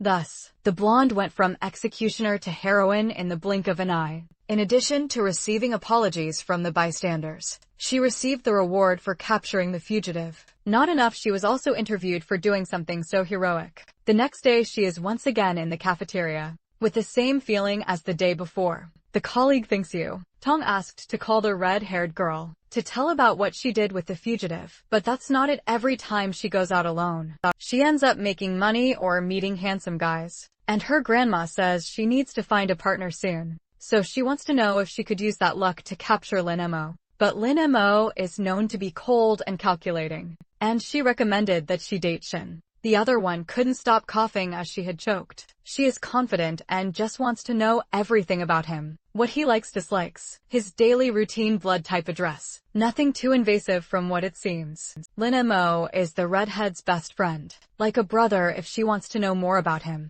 it would be good to start releasing the coins, as nothing is free. This made the blonde smile at her audacity. If she says something useful, she will receive 500,000 yuan. But if she talks nonsense, the redhead doesn't even listen and says she is a woman of her word. Taking something out of her bra, she said there's no turning back. Now all those notes are about his habits and interests, which she has been collecting over time. Now the blonde finds herself buried in material she needs to decipher. However, there is one thing she can confirm in advance. Every day at lunch he doesn't eat in the cafeteria. He grabs his meal and disappears. But the blonde had already noticed that. A colleague said he plays chess on the terrace with a girl every day. As soon as she learned it was a girl, the blonde was filled with jealousy, and wants to know who this bold one is. Pointing to where the food is, she said the girl is right there. Then the blonde turns to see who it is, as she has never heard of anyone playing chess at that school. It's the girl with red eyes, Han Sinny. In light of this, the blonde ended up even more surprised because she didn't expect that. Then looking at her, she remembered something.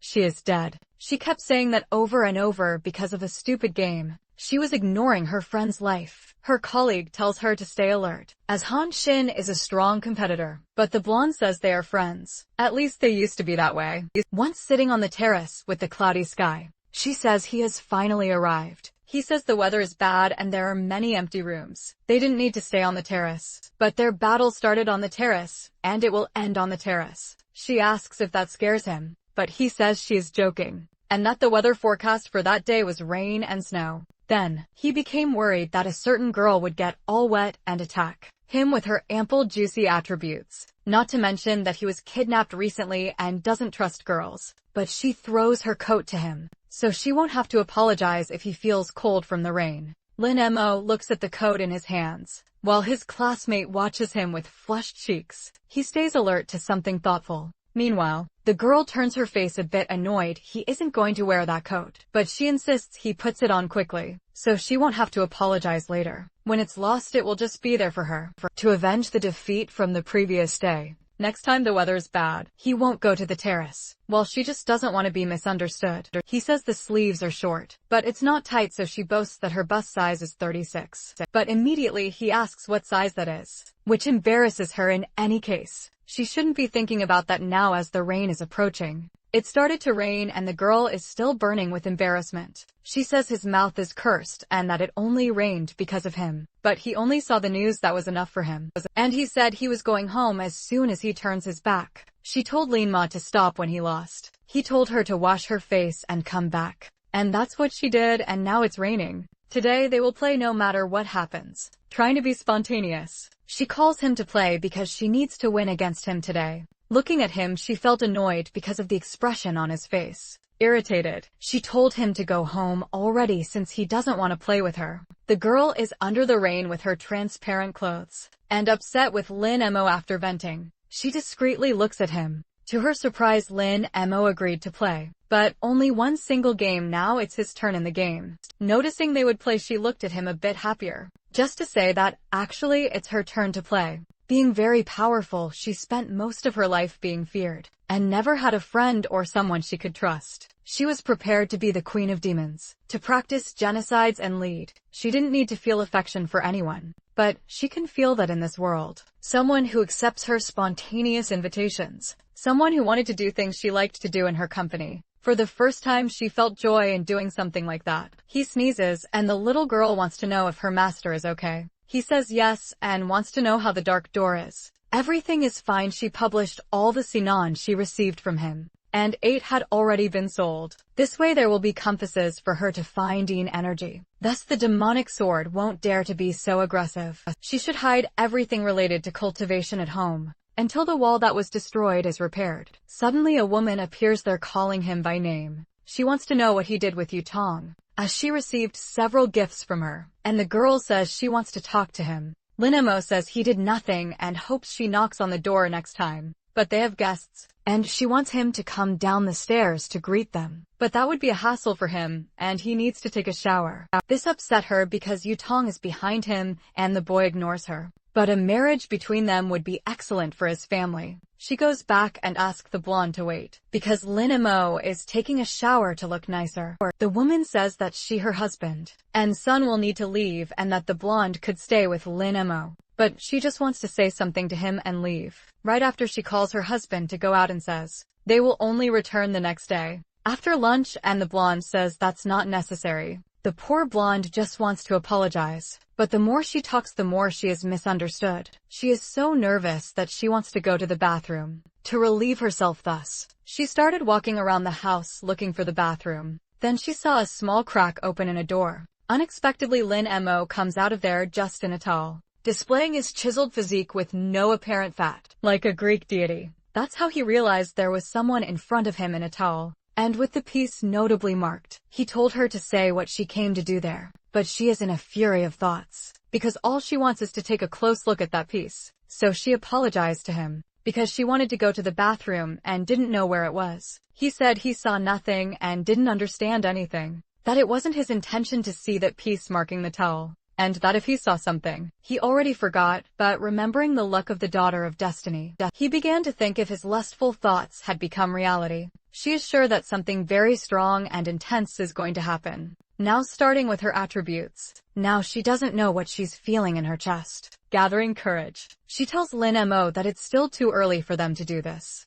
Unfortunately, she didn't finish the sentence, as she felt something strong in her chest. It was a punch thrown by Lin Mo. Engaged in defending his purity from voluptuous women, he mastered the technique of protecting his innocence with mastery, and he doesn't know what she wants. But it's good that she does it for herself. Already in the room, they have a slightly healthier conversation. The blonde wants to apologize to him for being unable to protect him last time. But for him, that's Yen Hui's fault, not hers. However, the blonde had bought many gifts for him as an apology, and hopes he accepts them. He says it's not necessary, but if she wants to pay for the wall repair, that wouldn't be bad at all. Since it's already late, he needs to rest, and if she's done, she could go home now. Thus she leaves his room, carefully closing the door. Outside, she leans against the wall, frustrated with their interaction. Slowly, she begins to slide down the wall until she's sitting on the floor. This isn't the feeling she wanted in her heart right now. And she started to remember all the moments she had with Lin-mo.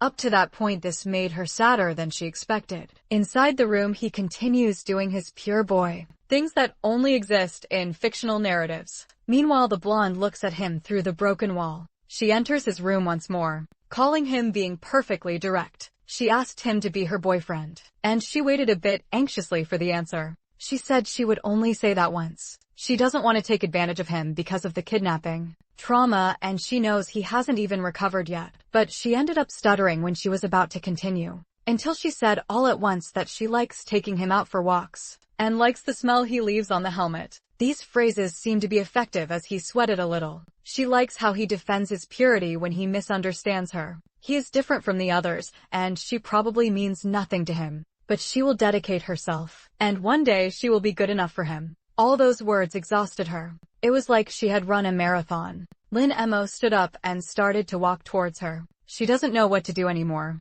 nor if this will push him away from her. But she is a determined girl and doesn't say anything without thinking. Giving up is not something that exists in her vocabulary. Lin-ma is now against the wall, as no man can resist declarations from a beautiful woman. The boy is sweating cold. He swallows hard at the moment and prepares to speak. He says they've only known each other for 6 months. And even so, she says she already likes him. He would like to know from her if love is something so superficial. But if that's what she wants, she should go after it because she is capable. The girl celebrates with great happiness. She said goodbye to him because she's going home now. But she wants him to go with her tomorrow for the photo shoot. Through the window, he watches her. As the blonde leaves their celebrating, the small woman asks her master if everything is okay, and if something is bothering him. She wants to know why he simply didn't say no. She is the daughter of destiny, with all the luck in the world. Even though he is strong, he couldn't stop her. Even if he said no, the sky would help her get what she wants.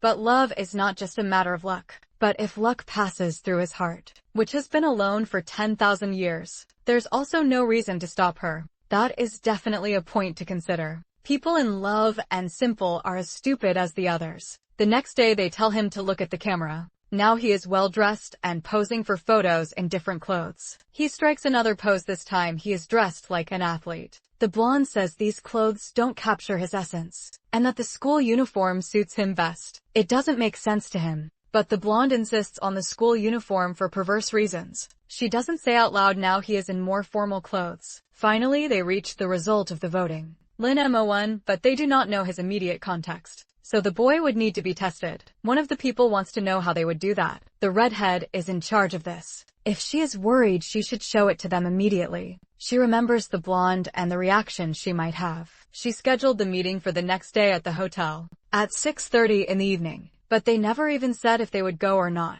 But the world is at risk. They need to be extremely careful about this. After this dialogue, he hangs up the call. It was time to finally meet Lin-mo. The employee wants to know how they will handle what she requested, because she wanted a change of scenery. He brought 20 school-aged girls. He ordered that their feet be tied and their legs broken, and then they be thrown into the sea with a stone tied to their feet. None of these trash compared to what is in Yutong's arms. Lin-mo does not seem special. One of them wants to know why Ju has a sword. If she said she would come in casual clothes, she never parted with the sword and has had it her whole life. There are people from all sects there. Hongling's granddaughter is either extraordinary or just innocent. Someone warned the gray-haired girl to take it easy on the drink, as that meeting is important. She came to see Hongling. Listening to the blonde's screams all day will be unbearable. They finally arrived, and she waits to see what kind of person this boy is. Immediately she was surprised by what she saw. The blonde arrived with her companion and asked if she was late.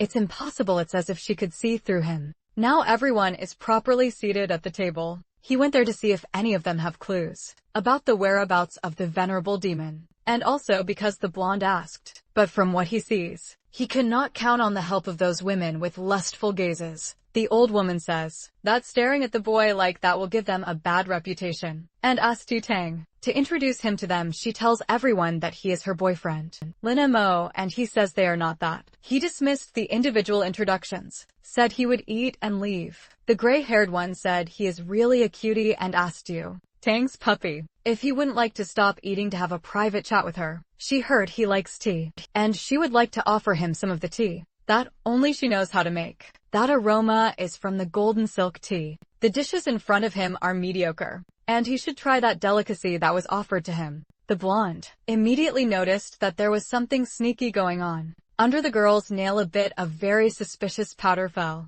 It could be party powder or something else. Immediately, the blonde stands up asking the naughty girl what she put in the tea. In her defense, the naughty one says that a girl from the Jiao family shouldn't tarnish her innocence for something she didn't do. She didn't put anything in there, and if she did, she would tear her own head off and give it as a gift. But if she didn't do anything, she would have to lend her boyfriend to her for a few days. Hearing this, the blonde was furious, filled with genuine hatred. Approaching her, pressing her attributes against hers, she asked her to repeat those words if she had the courage. She is sure that the tramp did something, but it could just be a provocation. So she says that Lin Mo shouldn't drink what that woman offered him. The other one says that it's the boy who has to decide what he does or doesn't do. Whispering to her, she says that no one in the immortal world knows what she really is, and she is willing to tell everyone. The gray-haired one tells the girl to be careful, as it is by her mercy that she has lived for so long. The boy realizes that Tianyu is one of those naughty ones, and wonders if all cultivators are like that. Once again, she asks if he would like to have some of the tea, and indeed it seems she put something in there. Colorless and odorless, but he feels a strange energy, a type of poisonous parasite, one of the hardest to distinguish. He can't even differentiate them, which is why such a rudimentary method has persisted for so long. Everyone there saw this, but did nothing. This dinner is surely a test to evaluate him. If he drinks with his power, the poison won't take effect, which could raise suspicions. But if he rejects it, they will think he is an expert and will try to confirm that, which could make his cultivation difficult in the future, as they will always be cautious around him. This is a tough situation, and he doesn't know if he can get out of it. But a hand slaps the table and grabs the tea. The blonde drinks all the contents of the cup. This was so unexpected that Lin Mo dropped his food from the chopsticks. She drank for him, and hopes they remember the kind of relationship they have. If something happens to her, they already know that's enough. And the old woman said she brought a treasure, and wanted to show it to her. She asked if it wasn't cute, but it's just a weird rat. This is a rat that seeks yang energy, looking for people with bodies capable of cultivating. And it seems they will use it to see if Lin Mo can be her partner or not. There's just one detail about this. In his family, there isn't a single person capable of cultivating for the 18 previous generations. To her surprise, the rat starts squeaking non-stop without leaving the old woman's hand. It was practically going crazy. Everyone is surprised by the rat's intense reaction. The gray-haired woman tells the old woman to let the rat walk. As soon as she releases it, it quickly jumps across the table towards Lin Mo. Then it jumped towards the young man, but he repelled it with a single flick of his fingers. Since he was still eating, he asked the old woman to take care of her rat, but he said it didn't matter. It seems her friends don't like him, so he's leaving, but the blonde asks him to wait, because she wanted him to at least listen to what she has to say. The one with the veil says that the rat is always shy, even if it is a body with pure yang energy. It just observes shocked. The old woman says it is not just a body with pure yang energy. Crying, she says it is the supreme body of which she has only heard in legends. The daughter of the Jiao family is too lucky, which made the old woman literally envious. What happened that night must be kept confidential. Anyone who leaks this information would be severely punished. Thinking, the gray-haired woman imagines that Yutong will not resist his body. They leave there on her motorcycle. The young man wants to confirm if there was really something in the tea, and the blonde says that woman wouldn't dare do anything against her. And since you didn't go after her, it means it wasn't anything serious. As she was distracted, her eyes widen at the image in front of her. An unhappy dog passes in front of her motorcycle. To avoid hitting the animal, she makes a risky maneuver, as she preferred to risk her life and her boyfriend's rather than the animals. In light of this, she can only see Lin Mo flying through the air, but she manages to grab his arm. The two end up falling to the ground. The blonde ends up on top of him, and the young man asks if she could get off him. Worried, she wants to know if he got hurt, but he's fine. His motorcycle falls. Only hurt in real life. He looks intrigued at the blonde's hands, which throwing snow in his face suggests they have a snowball fight. The poison she took causes some effects. Childish behavior is one of them, along with facial flushing and extreme warmth in 9 out of 10 cases. A poison that removes behavioral filters, making the victim susceptible to bullying or having very lewd behavior. Thinking about this, he observes that monument of a woman who can't wait to sit on his face. Then he agrees to play a little as long as they don't take too long. This reminds him of the past when they asked him to play all day. Normal people can take a break, but since he is a cultivator, he shouldn't. She knows that with demons around, she wouldn't do that. In fact, she has been waiting and waiting for him all this time. She is upset he is still not an immortal emperor,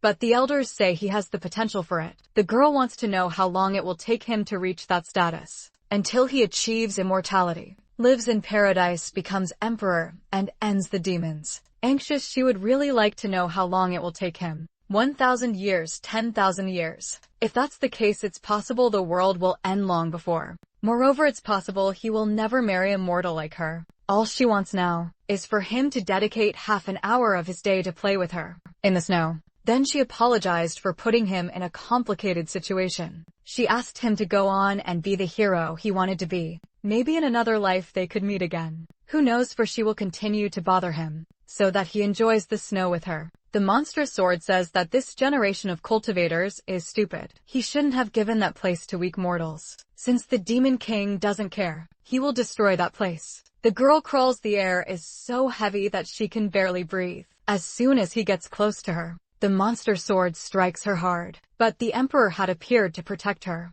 Irritated by what he had done in that place, he strikes with his sword. The monster was annoyed because, even being a demon sword, they sent a rookie to deal with her. He says that his brothers will arrive soon, and the sword won't be able to escape. But the demon sword wants to know who is faster, him in dying or his brothers in getting there. The battle continues violently amidst the burning village. A single blow had been devastating. Then he realizes that there is something worse than his wounds. The girl he had protected is now flying through the air. It's too late. The demon sword longs to take his life, but then he notices that something is happening there. His feet are being grabbed, and the monster tells the rookie that he has been deceived. All his attention was focused on that woman, and now he is unable to move. His fatal blow would kill him, but the woman places herself in his way. He is shocked as she dies in front of him. The monster raises his hand with her body trapped in his claws. Shaking her, he throws the body aside as if it were nothing, and says that now it's the rookie's turn. However, he cannot complete his execution. The venerable demon is summoning him, and he wonders if his master knows about his unauthorized actions. Irritated, the emperor wants to know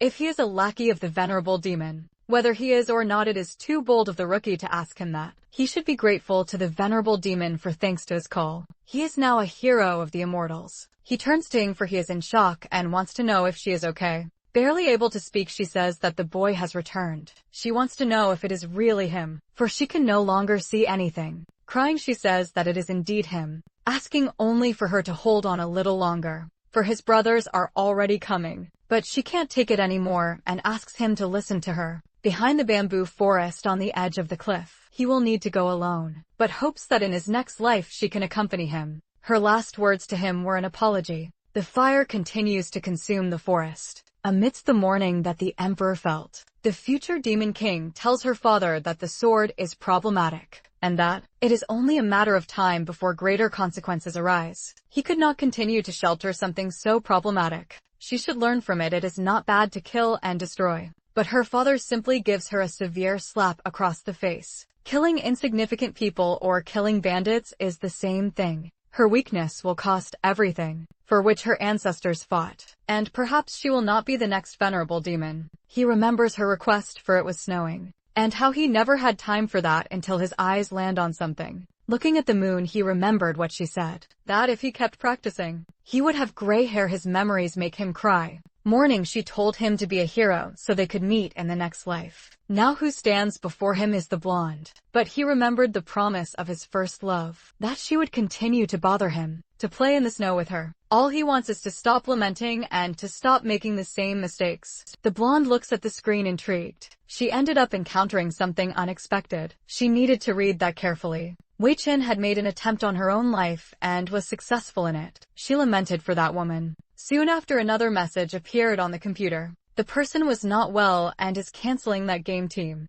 Now she is furious with Han Cini. All of this is surely her fault. If it weren't for the blonde, she and Cini wouldn't have ended up in this situation. Almost losing her senses, she laments for Wei Qin. Meanwhile, the ominous woman wants to know what will happen if the blonde stops living. Right there, but she apologizes for. She didn't imagine that her family would put so much pressure on her because of a tournament. Then another person appears before her saying that this is not true. It is not just about the game. She wants to know how Hansen Yu is there, stabbing the knife into her chest. She asks if she really wants to know how, because if that's the case, she should think better about the matter. The truth about the matter. Are you sure she will eventually find the answer? Clapping her hands on the table, the blonde asks her to wait, but now she is alone in the classroom. The girl with blue hair appears and says it's lunchtime, and asks if the blonde has eaten. Approaching her, she wants to know where Lin Mo is, and the girl says she knew this would be asked and got ahead of it. He is on the terrace, and he is not alone.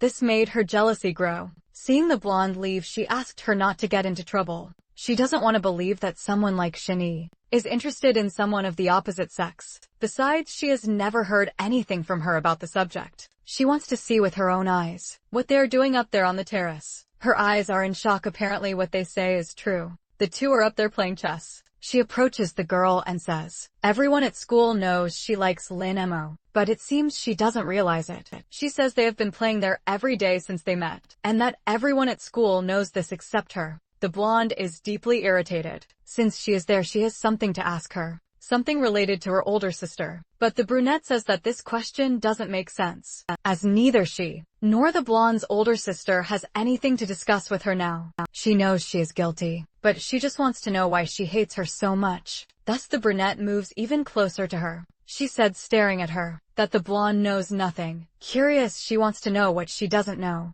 and asks her to tell her quickly. If she liked Wei Qin so much, she should look for him on her own. With her current strength, it shouldn't be hard, the blonde says. If this is a bad joke, she will make her regret it. Touching Lin Mo's shoulder, she asked him to accompany her. She could play with her as she is also good at it. But the brunette held the blonde's arm in the meantime, leaving Lin Mo and the blonde perplexed. She doesn't want the tradition of games between them to be broken, and that the blonde was being too friendly with him. Then the blonde says she is his girlfriend, and wants to know what the brunette is. And she says she is the only one at his level in that game. Standing up, he says he belongs to no one, and if they intend to talk, he will leave before he could leave. The blonde grabs him by the arm. Since he was going to leave, he would go with her finally. He tells Yutong that she is being very childish. She says he could go and tell the teacher then. But the blonde doesn't know why. She feels this way every time she sees Lin Mo with that woman. Then Shini grabs her by the arm, causing the blonde to become immediately furious. It's the second time she has held her like this. The brunette wants to know if this is a problem, as she doesn't care at all. Outraged, the blonde says she already told her she likes Lin Mo.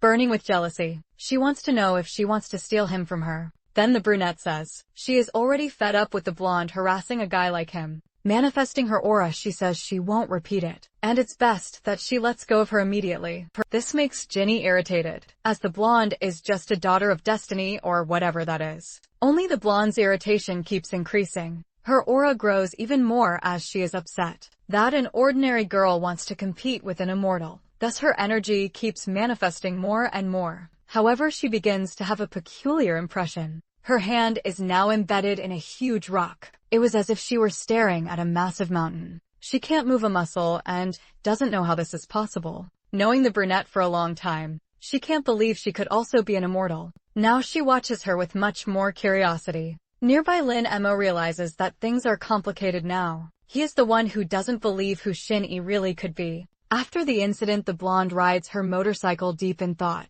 It doesn't make sense for Ginny to be a cultivator. However, she will now focus on discovering the truth about what really happened. On the phone, someone says they got the recording she requested, and that the incident involves, but she interrupts him. and quickly asks for the video to be sent to her. Until then there was nothing suspicious in the recordings, and she suspected nothing. As your luck has increased, that dream must have a meaning, and now you need to see it through to the end. Watching the video, he noticed something. That is the building near where the accident happened. In the recording, Tianyu can be seen walking, and he remembered the veiled threat he had heard from her. Tianyu is attacking mortals again. This time she won't forgive her. Inside a club, guys say it's a privilege to be with the immortal. From the young family focused on her phone, she asks them to interact with each other and not to bother her. It seems that her mind is elsewhere now. From what he researched, Lin Mo is an ordinary person, and suspects that her past may have been hidden. A supreme body of pure yang energy.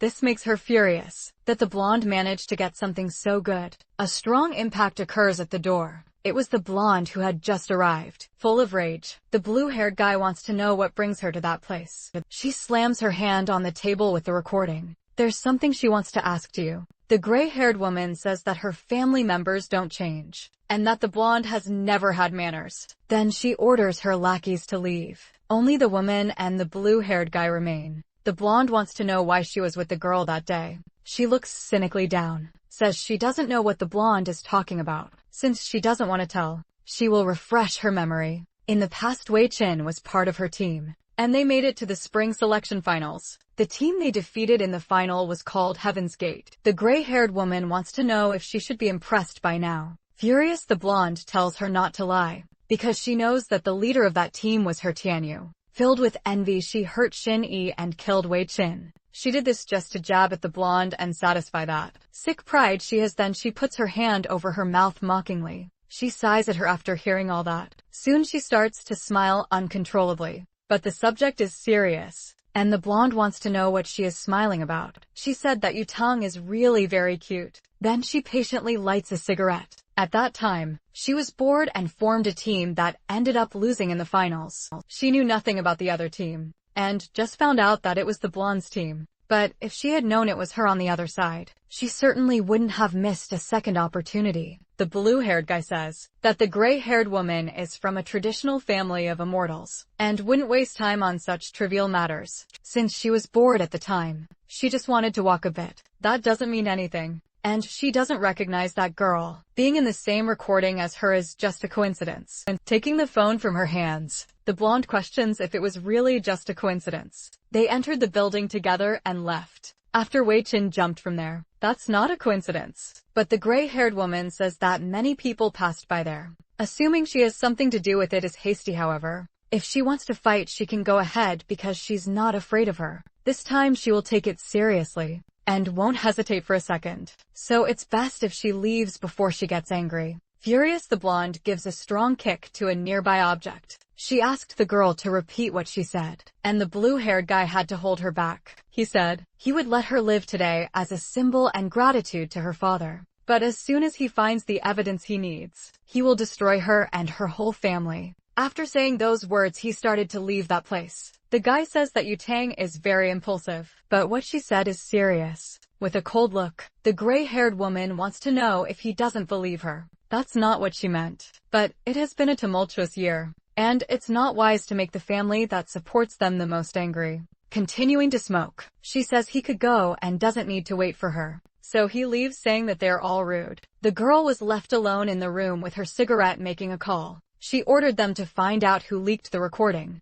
and that the person responsible should be killed immediately. After saying this, she slammed her phone on the table. Indeed, she is envious of the blonde, but she doesn't mind killing a few mortals now and then. But this time she will do it simply, brutally, and without scruples. She will kill the blonde once and for all in a restaurant. He looks at the waitress. She seems to be presenting the options to him. Looking at the fried crabs on display, Linma says she had ordered that. In response to what he said, the girl confirms that it is indeed. That Lin Mo wants to know why he receives something different. Then he said it's a special menu produced by the blonde, and the cook had never seen so many refined ingredients in her life. For Lin Mo, that is completely unnecessary. Next to him was the blonde, who, upset, said she heard what he said. She said that it's a delicacy that comes from afar, and she would like him to help identify the ingredients. Since she asked for his help, Lin Mo will submit to that with an enthusiastic clap. She was very happy about it. The blonde told the cook to get the other dishes, as her friend won't eat there.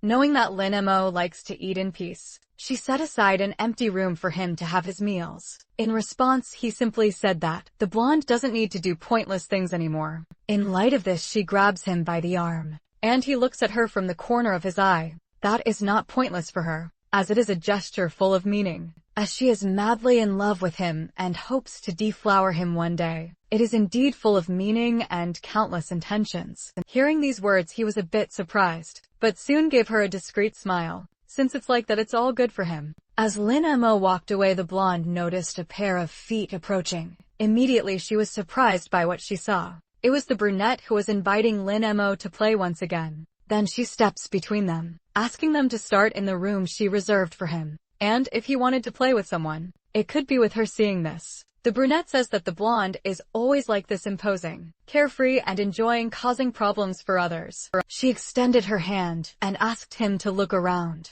There are several students there watching. What happens as gossip at lunchtime is delightful. She said she did all this for Lin Mo to be at peace, but all she managed to do now is bring even more attention to him. Not to mention that her body was hurt because of the blonde. After hearing this, she shouted that it was already enough. She chased the onlookers away, saying they hadn't missed anything there, and didn't need to keep watching them. After that, she sighed deeply. Finally, she said, she analyzed her problem with her older sister, and knows she made them suffer. She is aware that she got her into trouble, and understands that she might be hated by her, but there's no way she will hand Linma over to her rival. Neither does the brunette want to give up her gaming partner. While the two argue, Linma announces that he is leaving. The truth is that he is thoughtful about the nature of the brunette. Seeing him leave, the blonde tries to make him stay. However, the brunette stretched her arm in front of her, asking her not to cause any more problems for Lin Mo. Yutong says she doesn't care if she is a cultivator too,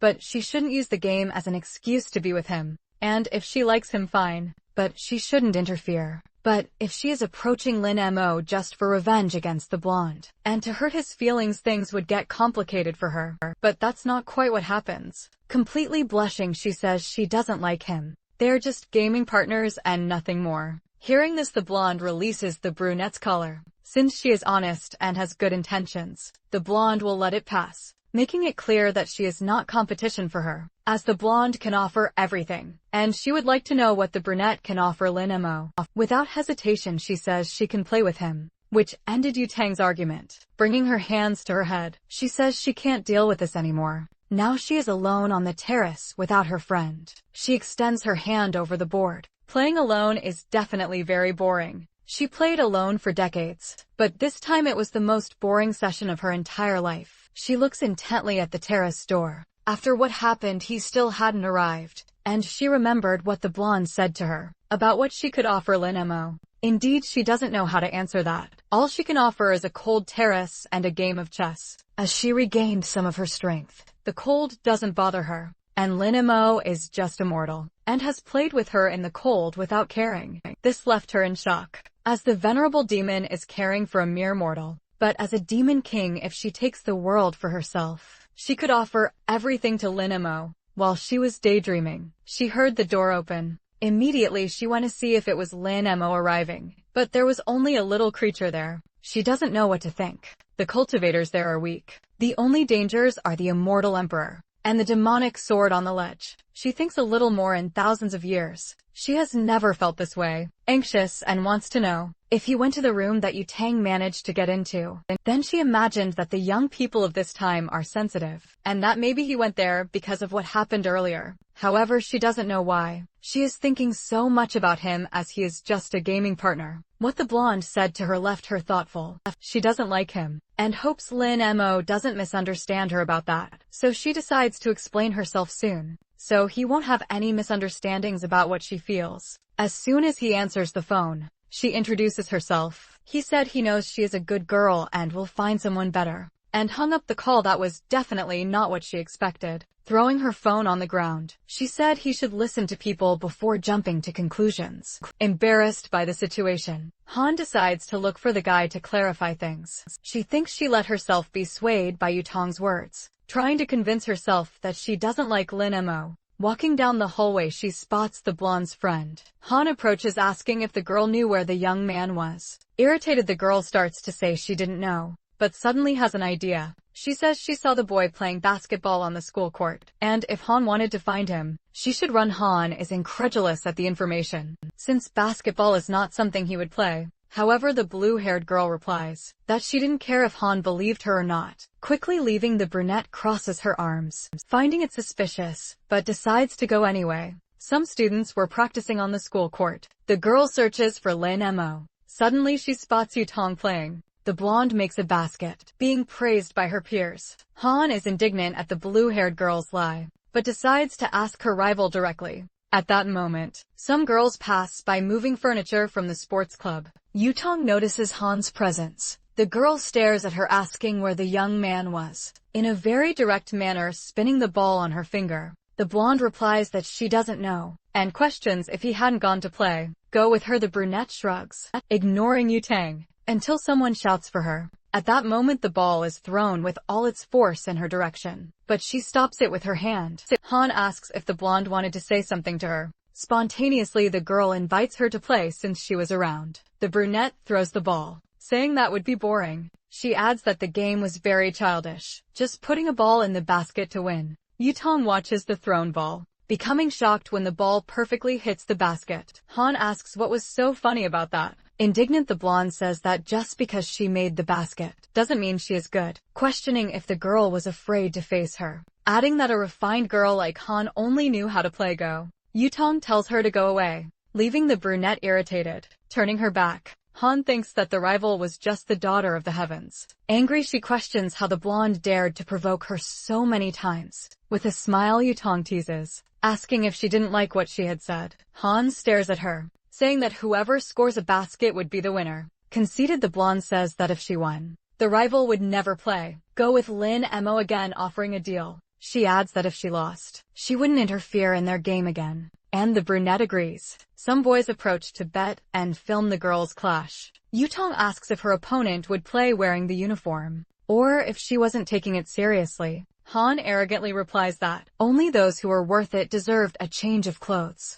Taking the ball in her hand, she said that obviously that wasn't the case for her rival. At that moment, the girls moving the club's furniture asked for permission. Passing by with a table, a nail from the transported furniture ended up falling on the court floor. The sharp tip shone without anyone noticing the danger. Han takes the initiative, announcing the start of the game, but Yutong asks to add one more condition. Neither of them could use their immortal powers to avoid causing problems for the civilians. The brunette reassures her, saying that wouldn't be necessary to defeat a novice. The blonde warns that whoever uses it would be disqualified. Han passes the ball to Yutong to start first. The girl approaches her opponent, bouncing the ball on the ground. She says to watch how she would finish off her enemy. The brunette remains still, leaving the blonde confused. With a quick movement, she dodges Han. The blonde bounces the ball on the ground near her stationary rival, and quickly advances toward the basket. Some students in the crowd recognize that movement as Tang's lightning zigzag with a smug expression. The girl thinks it would be an easy victory, but she soon realizes that the ball was no longer under her control. She turns around wondering when her opponent had intercepted the ball. Confident, Han says there was no need to switch between defense and attack. She throws the ball forcefully toward the blonde, urging her to keep attacking. Smiling sadistically, the brunette says she would play with her until her last breath. The excited crowd cheers for Yutong. The blonde admits she was careless and says this time she will get serious. She moves like lightning, leaving Han behind. The audience is thrilled by the movement, which was even faster than the previous one. The girl jumps to make the basket, but a blur appears near her. Yutong is shocked when her rival jumps even higher, preventing her from scoring. Han steals the ball again. The blonde is incredulous about how her opponent managed that. The two land on the court floor. The brunette taunts, asking if the rival wanted to try again. Filled with rage, Yutong asks to go again. She bounces the ball cautiously while Han remains still. The girl remembers that her opponent wasn't that powerful before, doubting that this was really Han Xian. But she soon decides to focus, realizing she would need a strategy. The blonde bends her knees, and her enemy wonders if it will be a direct shot. Han jumps to block the throw, and Yutong seizes the opportunity to advance. Deceiving the brunette, she comments that her rival was naive. Han runs to catch up with her, and the blonde jumps ready to score. The brunette doesn't give up and charges at full speed, jumping to block her opponent. She hits the ball hard, causing Yutong to fall. The crowd is shocked by the block, commenting that the blonde must have gotten hurt. Han speaks with superiority, telling her rival to admit defeat because she was no match for her. Getting up, the blonde refuses to accept that she lost, but the opponent asserts that it didn't matter how many times. The result would be the same. She said the difference between them was power, ordering the girl to give up. Filled with rage, Yutong makes a strong throw, sending the brunette to hell. Han turns, barely having time to react. The blonde runs past her, the ball bounces around the basket, and the girl realizes Yutong's plan. She manages to reach the blonde, but the rival pushes her aside. The brunette ends up stepping on a nail that had fallen. She runs to stop the attack, but finds herself at a disadvantage, reflecting that this was the difficulty of facing the daughter of destiny. Yutong jumps higher than the block. Angrily, she shouts for her rival to get out of the way. Unconsciously activating her powers, she slams the ball into the basket with all her strength. Han falls backward to the ground as some shards of glass hit her. A crowd buzzes with the scene. The blonde standing in front of the destroyed basket, and her fallen adversary Yutong steps back, admitting that she lost. Some boys rush to help the brunette, saying she should go to the infirmary, but she says she's fine and it's just scratches. At that moment, the girl starts to bleed and the boys urge her to go to the infirmary. They say if she doesn't, they will call for emergency services. Han remembers the embarrassment she felt earlier when she broke her ribs, and she agrees to go with them. While everyone comments on how she was able to walk with those injuries, some boys find Lin Mo eating alone in a room. They tell the young man what happened between the girls on the court. One of them mentions that Han was in the infirmary and that he should see her, but he refuses. The boys are outraged, saying everything happened because of Lin Mo, and he should take responsibility. The young man gives a cold look, frightening his peers. They back away, saying they did their part by telling him, and whether he goes or not is his choice. Irritated, Lin Mo reflects on whether he should go or not. Suddenly, the doctor opens the infirmary door and, seeing the young man outside, says he can come in to see the girl. Reluctantly, he enters, deciding that since he was there, he would talk to Han. He starts the conversation by saying he heard she got hurt, but soon he stares with wide eyes. The girl turns around, embarrassed, with her shirt open. Han, with a flushed face, looks at the young man. She apologizes for the misunderstanding with Yutong, but didn't like how she made him seem like a weak man. The young man gets irritated by these words. He says she was an opponent worthy of him, and wouldn't want her to think like the other girls. Han asks if she was like the girls who only wanted his body. Lin Mo remains expressionless, and the girl jokes that she should have taken a picture of his face. Removing shards of glass from her thigh, she says she wasn't like the others. With a red face, he couldn't control his expression and heartbeat in the presence of a naked girl. The young man asks if she was pretending to be strong, since the girl winces in pain while removing the glass. With veins bulging in her face, she replies that she certainly wasn't. The boy says she wasn't very good at bandaging, since the wounds were getting worse. He offers to help since he knew a bit about medicine. Han tries to dismiss him, but the young man bends down to check the wounds. Removing the splinters, he instructs the girl not to move. The girl shivers in pain as the young man carefully pulls out the shards. Lin Mo mentions there was a lot of broken glass in her leg, and warns that he would remove them, disinfect the wounds and bandage them so she wouldn't have scars. The afternoon passes until he finishes bandaging her leg. With the measures he took, the treatment would be temporary. The boy says he would now treat the girl's back and rear. Han gets alarmed, but he asks if something was wrong or if she wasn't in pain anymore. Embarrassed, she says she would take care of that herself. The young man says she wouldn't be able to do that, and that she didn't need to worry because he would help. She insists she would do it alone, thinking it would be impossible to show her rear to a boy. Lin Mo tells her to take off her clothes, leaving her flustered. She hesitates since she was already wearing little clothing. Suddenly she has a thought and, blushing, asks what his intentions were. The boy reassures her that he wasn't interested in her, just wanted to treat her wounds. She says it was just a small scratch and not worth all that trouble. In a serious tone, he asks her not to waste his time and to just turn around. In his view, she was just a whiny baby who didn't want to take medicine, and he scolds her for behaving like a child, since she was a mature woman. Blushing, she says it wasn't for that reason, and asks him to turn around while she takes off her clothes. The young man agrees and turns his back to the girl. Han tells him not to look, and the boy reaffirms that he wasn't interested in her. She warns that she has taken everything off, and Lin-mo starts to close the curtains while she screams. Asking why, the young man explains that after class, many students passed by and could see her like that. He instructs her to lie face down on the stretcher, and not to think about nonsense. Han obeys and says she is ready. On her back there were more glass fragments embedded. The boy puts on gloves, announcing that he would begin seeing the girl lying down. He wonders if there was no sense of shame in this world. Lin-mo then starts to remove the shards using tweezers. The girl is surprised that he is not only good at gaming, but also at bandaging. Not even a demon which would be so talented and kind.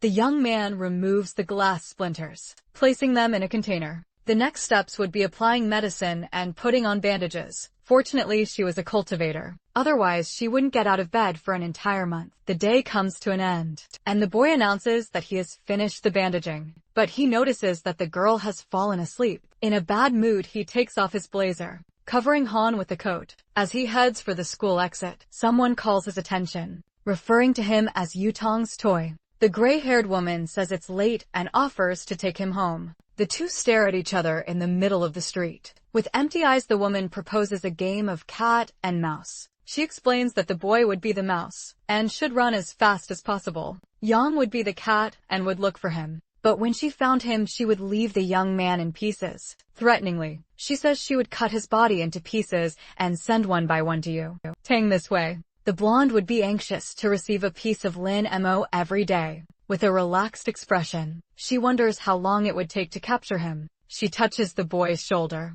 whispering in his ear to run, because she would hunt him starting that night. The boy walks away and Yang tells him not to stress too much. Watching him leave, she says she would make Tang pay for what he had done to her. Lin-mo walks expressionlessly. He was upset that the immortal world had no way out. The young man reasons that an ordinary person like Yang Tian, you did not inspire fear, but if someone made her angry, she would not rest until she got her revenge. He looks at a men's clothing store, thinking it would be difficult to hide his identity. Amidst that chaos in the immortal world, the salesman welcomes him. Remembering Yang's touch on his shoulder, he decides it would be better to change clothes. The woman had placed a mark on him, and to avoid exposing who he was, he could not erase it after some time. The young man summons the fox-chin. Immediately the little fox responds to the call, and Lin-mo instructs her to throw the old shirt as far away from home as possible. Irritated, the young man hopes it was just a prank, because if she tried something, he would destroy her in the school infirmary. Han stands up holding the young man's jacket. In all her years of battles, she had never been so careless as to sleep in someone's presence. The girl blushes, thinking that now she owed him another favor. Suddenly she remembers Tang, questioning what she had ever done for him. Han thinks about inviting him to dinner. Since he liked delicious food, she decides to research how to invite a boy to dinner in that world. Soon after, she feels embarrassed, because the demon queen owed favors to a teenager. Lin-mo's jacket catches her attention. The girl notices that the piece had a nice scent. Han throws herself on the bed, burning with embarrassment. She lamented that there were so many rules in that world. Even the rules of the demon world were not so complex. Determined, the girl summons a copy of herself. Han orders her clone to practice the entire process of inviting him out. The copy says she understands, but she still hadn't reserved the restaurant or confirmed the time and place. The girl tells the clone to call Lin-mo and invite him to dinner, but the copy retorts why she had to do that. Han explains nervously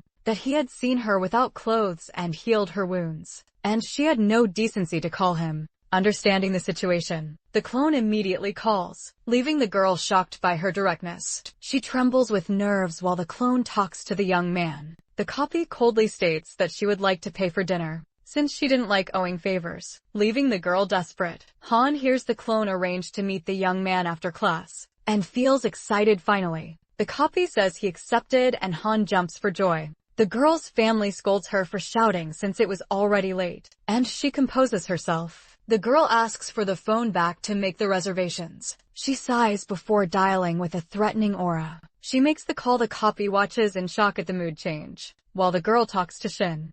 She orders him to make the reservation at the restaurant and choose the chef and ingredients, since she invited someone important. The boy asks what quality category she wanted for the food, and promptly Han chooses the best. She instructs that all the ingredients be on display, and that the chef cooks live, serving the dishes himself. Han says she wanted to see what the best chef of the clan could do, and Shin promises to do his best. The girl sighs as she finishes the call, and she calls the copy to rehearse. On the phone, someone asks Shin if he is sure he wants the best chef of the clan. He immediately replies yes, as the demon queen herself had requested it. The person on the phone explains that all high-level cooks were important, and would complain about cooking for her. But the boy asks them to understand that the situation was about the demon queen, and they had no right to doubt. He feels relieved to succeed, since he had already failed in the beauty contest, and wondered why she made such a fuss to have dinner with someone, and throws herself on the couch exhausted. She had rehearsed all the lines she would have during dinner all night. Her copy tried to reassure her,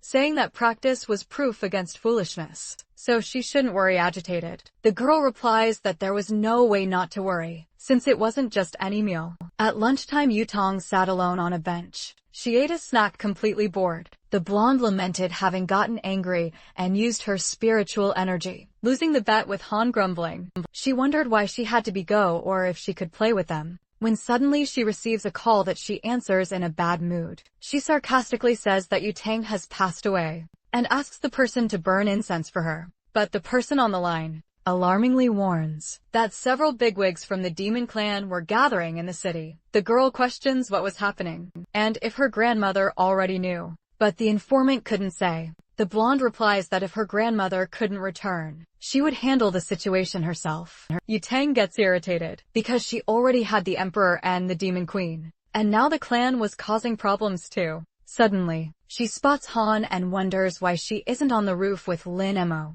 She stops the girl asking where the guy was, but the brunette walks past saying she didn't know. Indignant, Yutang says she should take advantage of having lunch with the young man, with a threatening aura. The rival responds that Lin Mo wouldn't play along with her, to avoid suspicion. The blonde laughs and says she brought this upon herself. Han gets irritated while her chatty classmate thinks boys are sensitive. She ends up revealing that she was going to have dinner with the guy, to provoke Yutang, and she leaves celebrating her victory while the blonde curses. Using an earphone, she requested information from the base support. The person on the line informed her that the demon clan had booked the entire hotel, and they were all gathered there. Moreover, her classmates Han and Lin Mo were seen entering, but there were no further news about them. Determined, the girl gets on her motorcycle, saying she was on her way. Meanwhile, Lin Mo and Han were having dinner alone in the restaurant hall. The young man was delighting in the food, and the girl was happily cutting the meat for him. She offers the food she had cut to the young man. Lin Mo is surprised by the girl's good manners, considering her a polite and respectable person. He lamented having to hide his identity, because he could take her as a disciple. With a flushed face, Han felt proud of having spent the night studying how to behave at dinner, since the young man was easy to deal with. In the kitchen, a commotion was forming. The demon master commented that according to information, the girl was the queen of all demons, the queen of poisons, warned not to look directly into her eyes to avoid death. The leader of the Ghost Division praised the queen for having Lin Mo in her hands, as it would neutralize the daughter of destiny. The master instructed everyone to stop gossiping and help with the service, because if something went wrong at dinner, heads would roll at that moment. Yang burst into the place. Kicking the door, she approached the young man, saying she had found him and calling him Little Mouse. While Han watched impassively, the girl began to lose her patience quickly. Suddenly, someone tapped the intruder on the shoulder.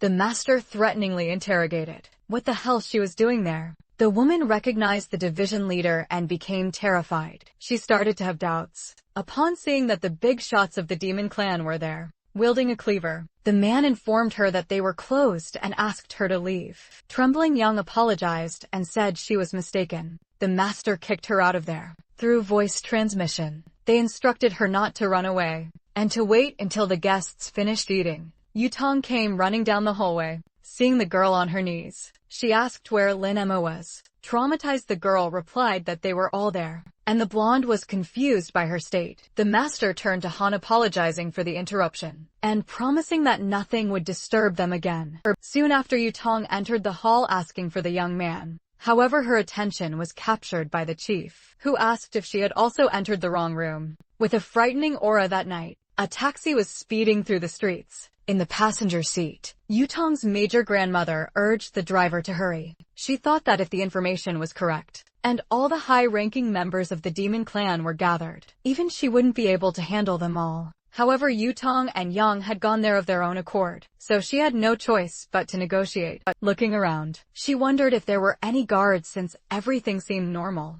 until something caught her attention. In a corner, her granddaughter and Yang were kneeling in silence. She asked what the two were doing there. The major scolded them, saying they looked naive, and acting that way was a shame for cultivators. Hongling activated a spell, saying she had no choice but to go investigate, and the blonde was shocked to see her grandmother's adult form again. The chief apologized to Han for the interruptions, saying there wouldn't be any more. At the exact moment the major entered the room, the demon queen's patience completely ran out. The master tries to say that she had mistaken the place, but wonders why the major was there. Feeling Han's gaze, he tries to guide Hongling to another room, explaining that the hall had been reserved, and hoping the major would accept the warning. But she asks why he is making that face, leaving him desperate that she didn't understand. She raises an eyebrow, saying she knew she couldn't reveal her identity, thinking that the clan also knew. Lin Mo was the embodiment of pure young. The grandmother observes the young man, because her reason for coming there was to confirm something important.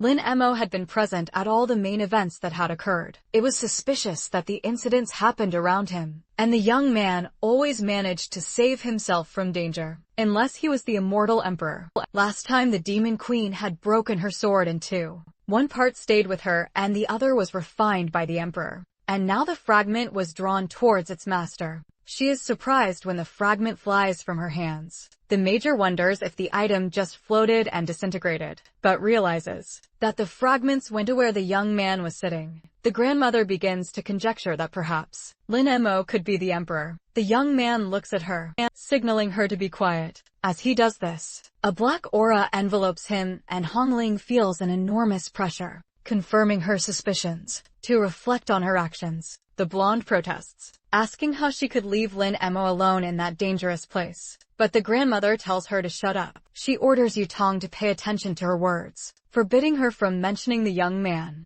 or even getting close to him. As for Yang, the major wouldn't confine her, but said she was a disgrace to young Tianger. The major leaves, leaving the two alone. Yang arrogantly says that Lin Mo was destined to lose Yutang, and now, whatever he decided to do with the young man was none of her business. The blonde retorts, asking if Yang thought she was worthy of the young man, and with a smile, the girl says it was clear she could win against someone like him, adding that was why she would destroy him. She taunts Yutang, saying she would kill him, and by the time she got out of confinement, it would already be the 7th day of his death. The blonde panics at the threat. Cursing, she scrolls through her phone contacts. The girl tries to contact someone, but the internet signal there was poor. With great difficulty, she manages to warn that Lin Mo was in danger, and asks Han to save him from Yang Tianyu, because she was going to kill him. Upon hearing the blonde's words, Han becomes furious, breaking the phone with her hands. Yang finally arrived near the young man's house. In her thoughts, she hoped Lin Ma was ready to die,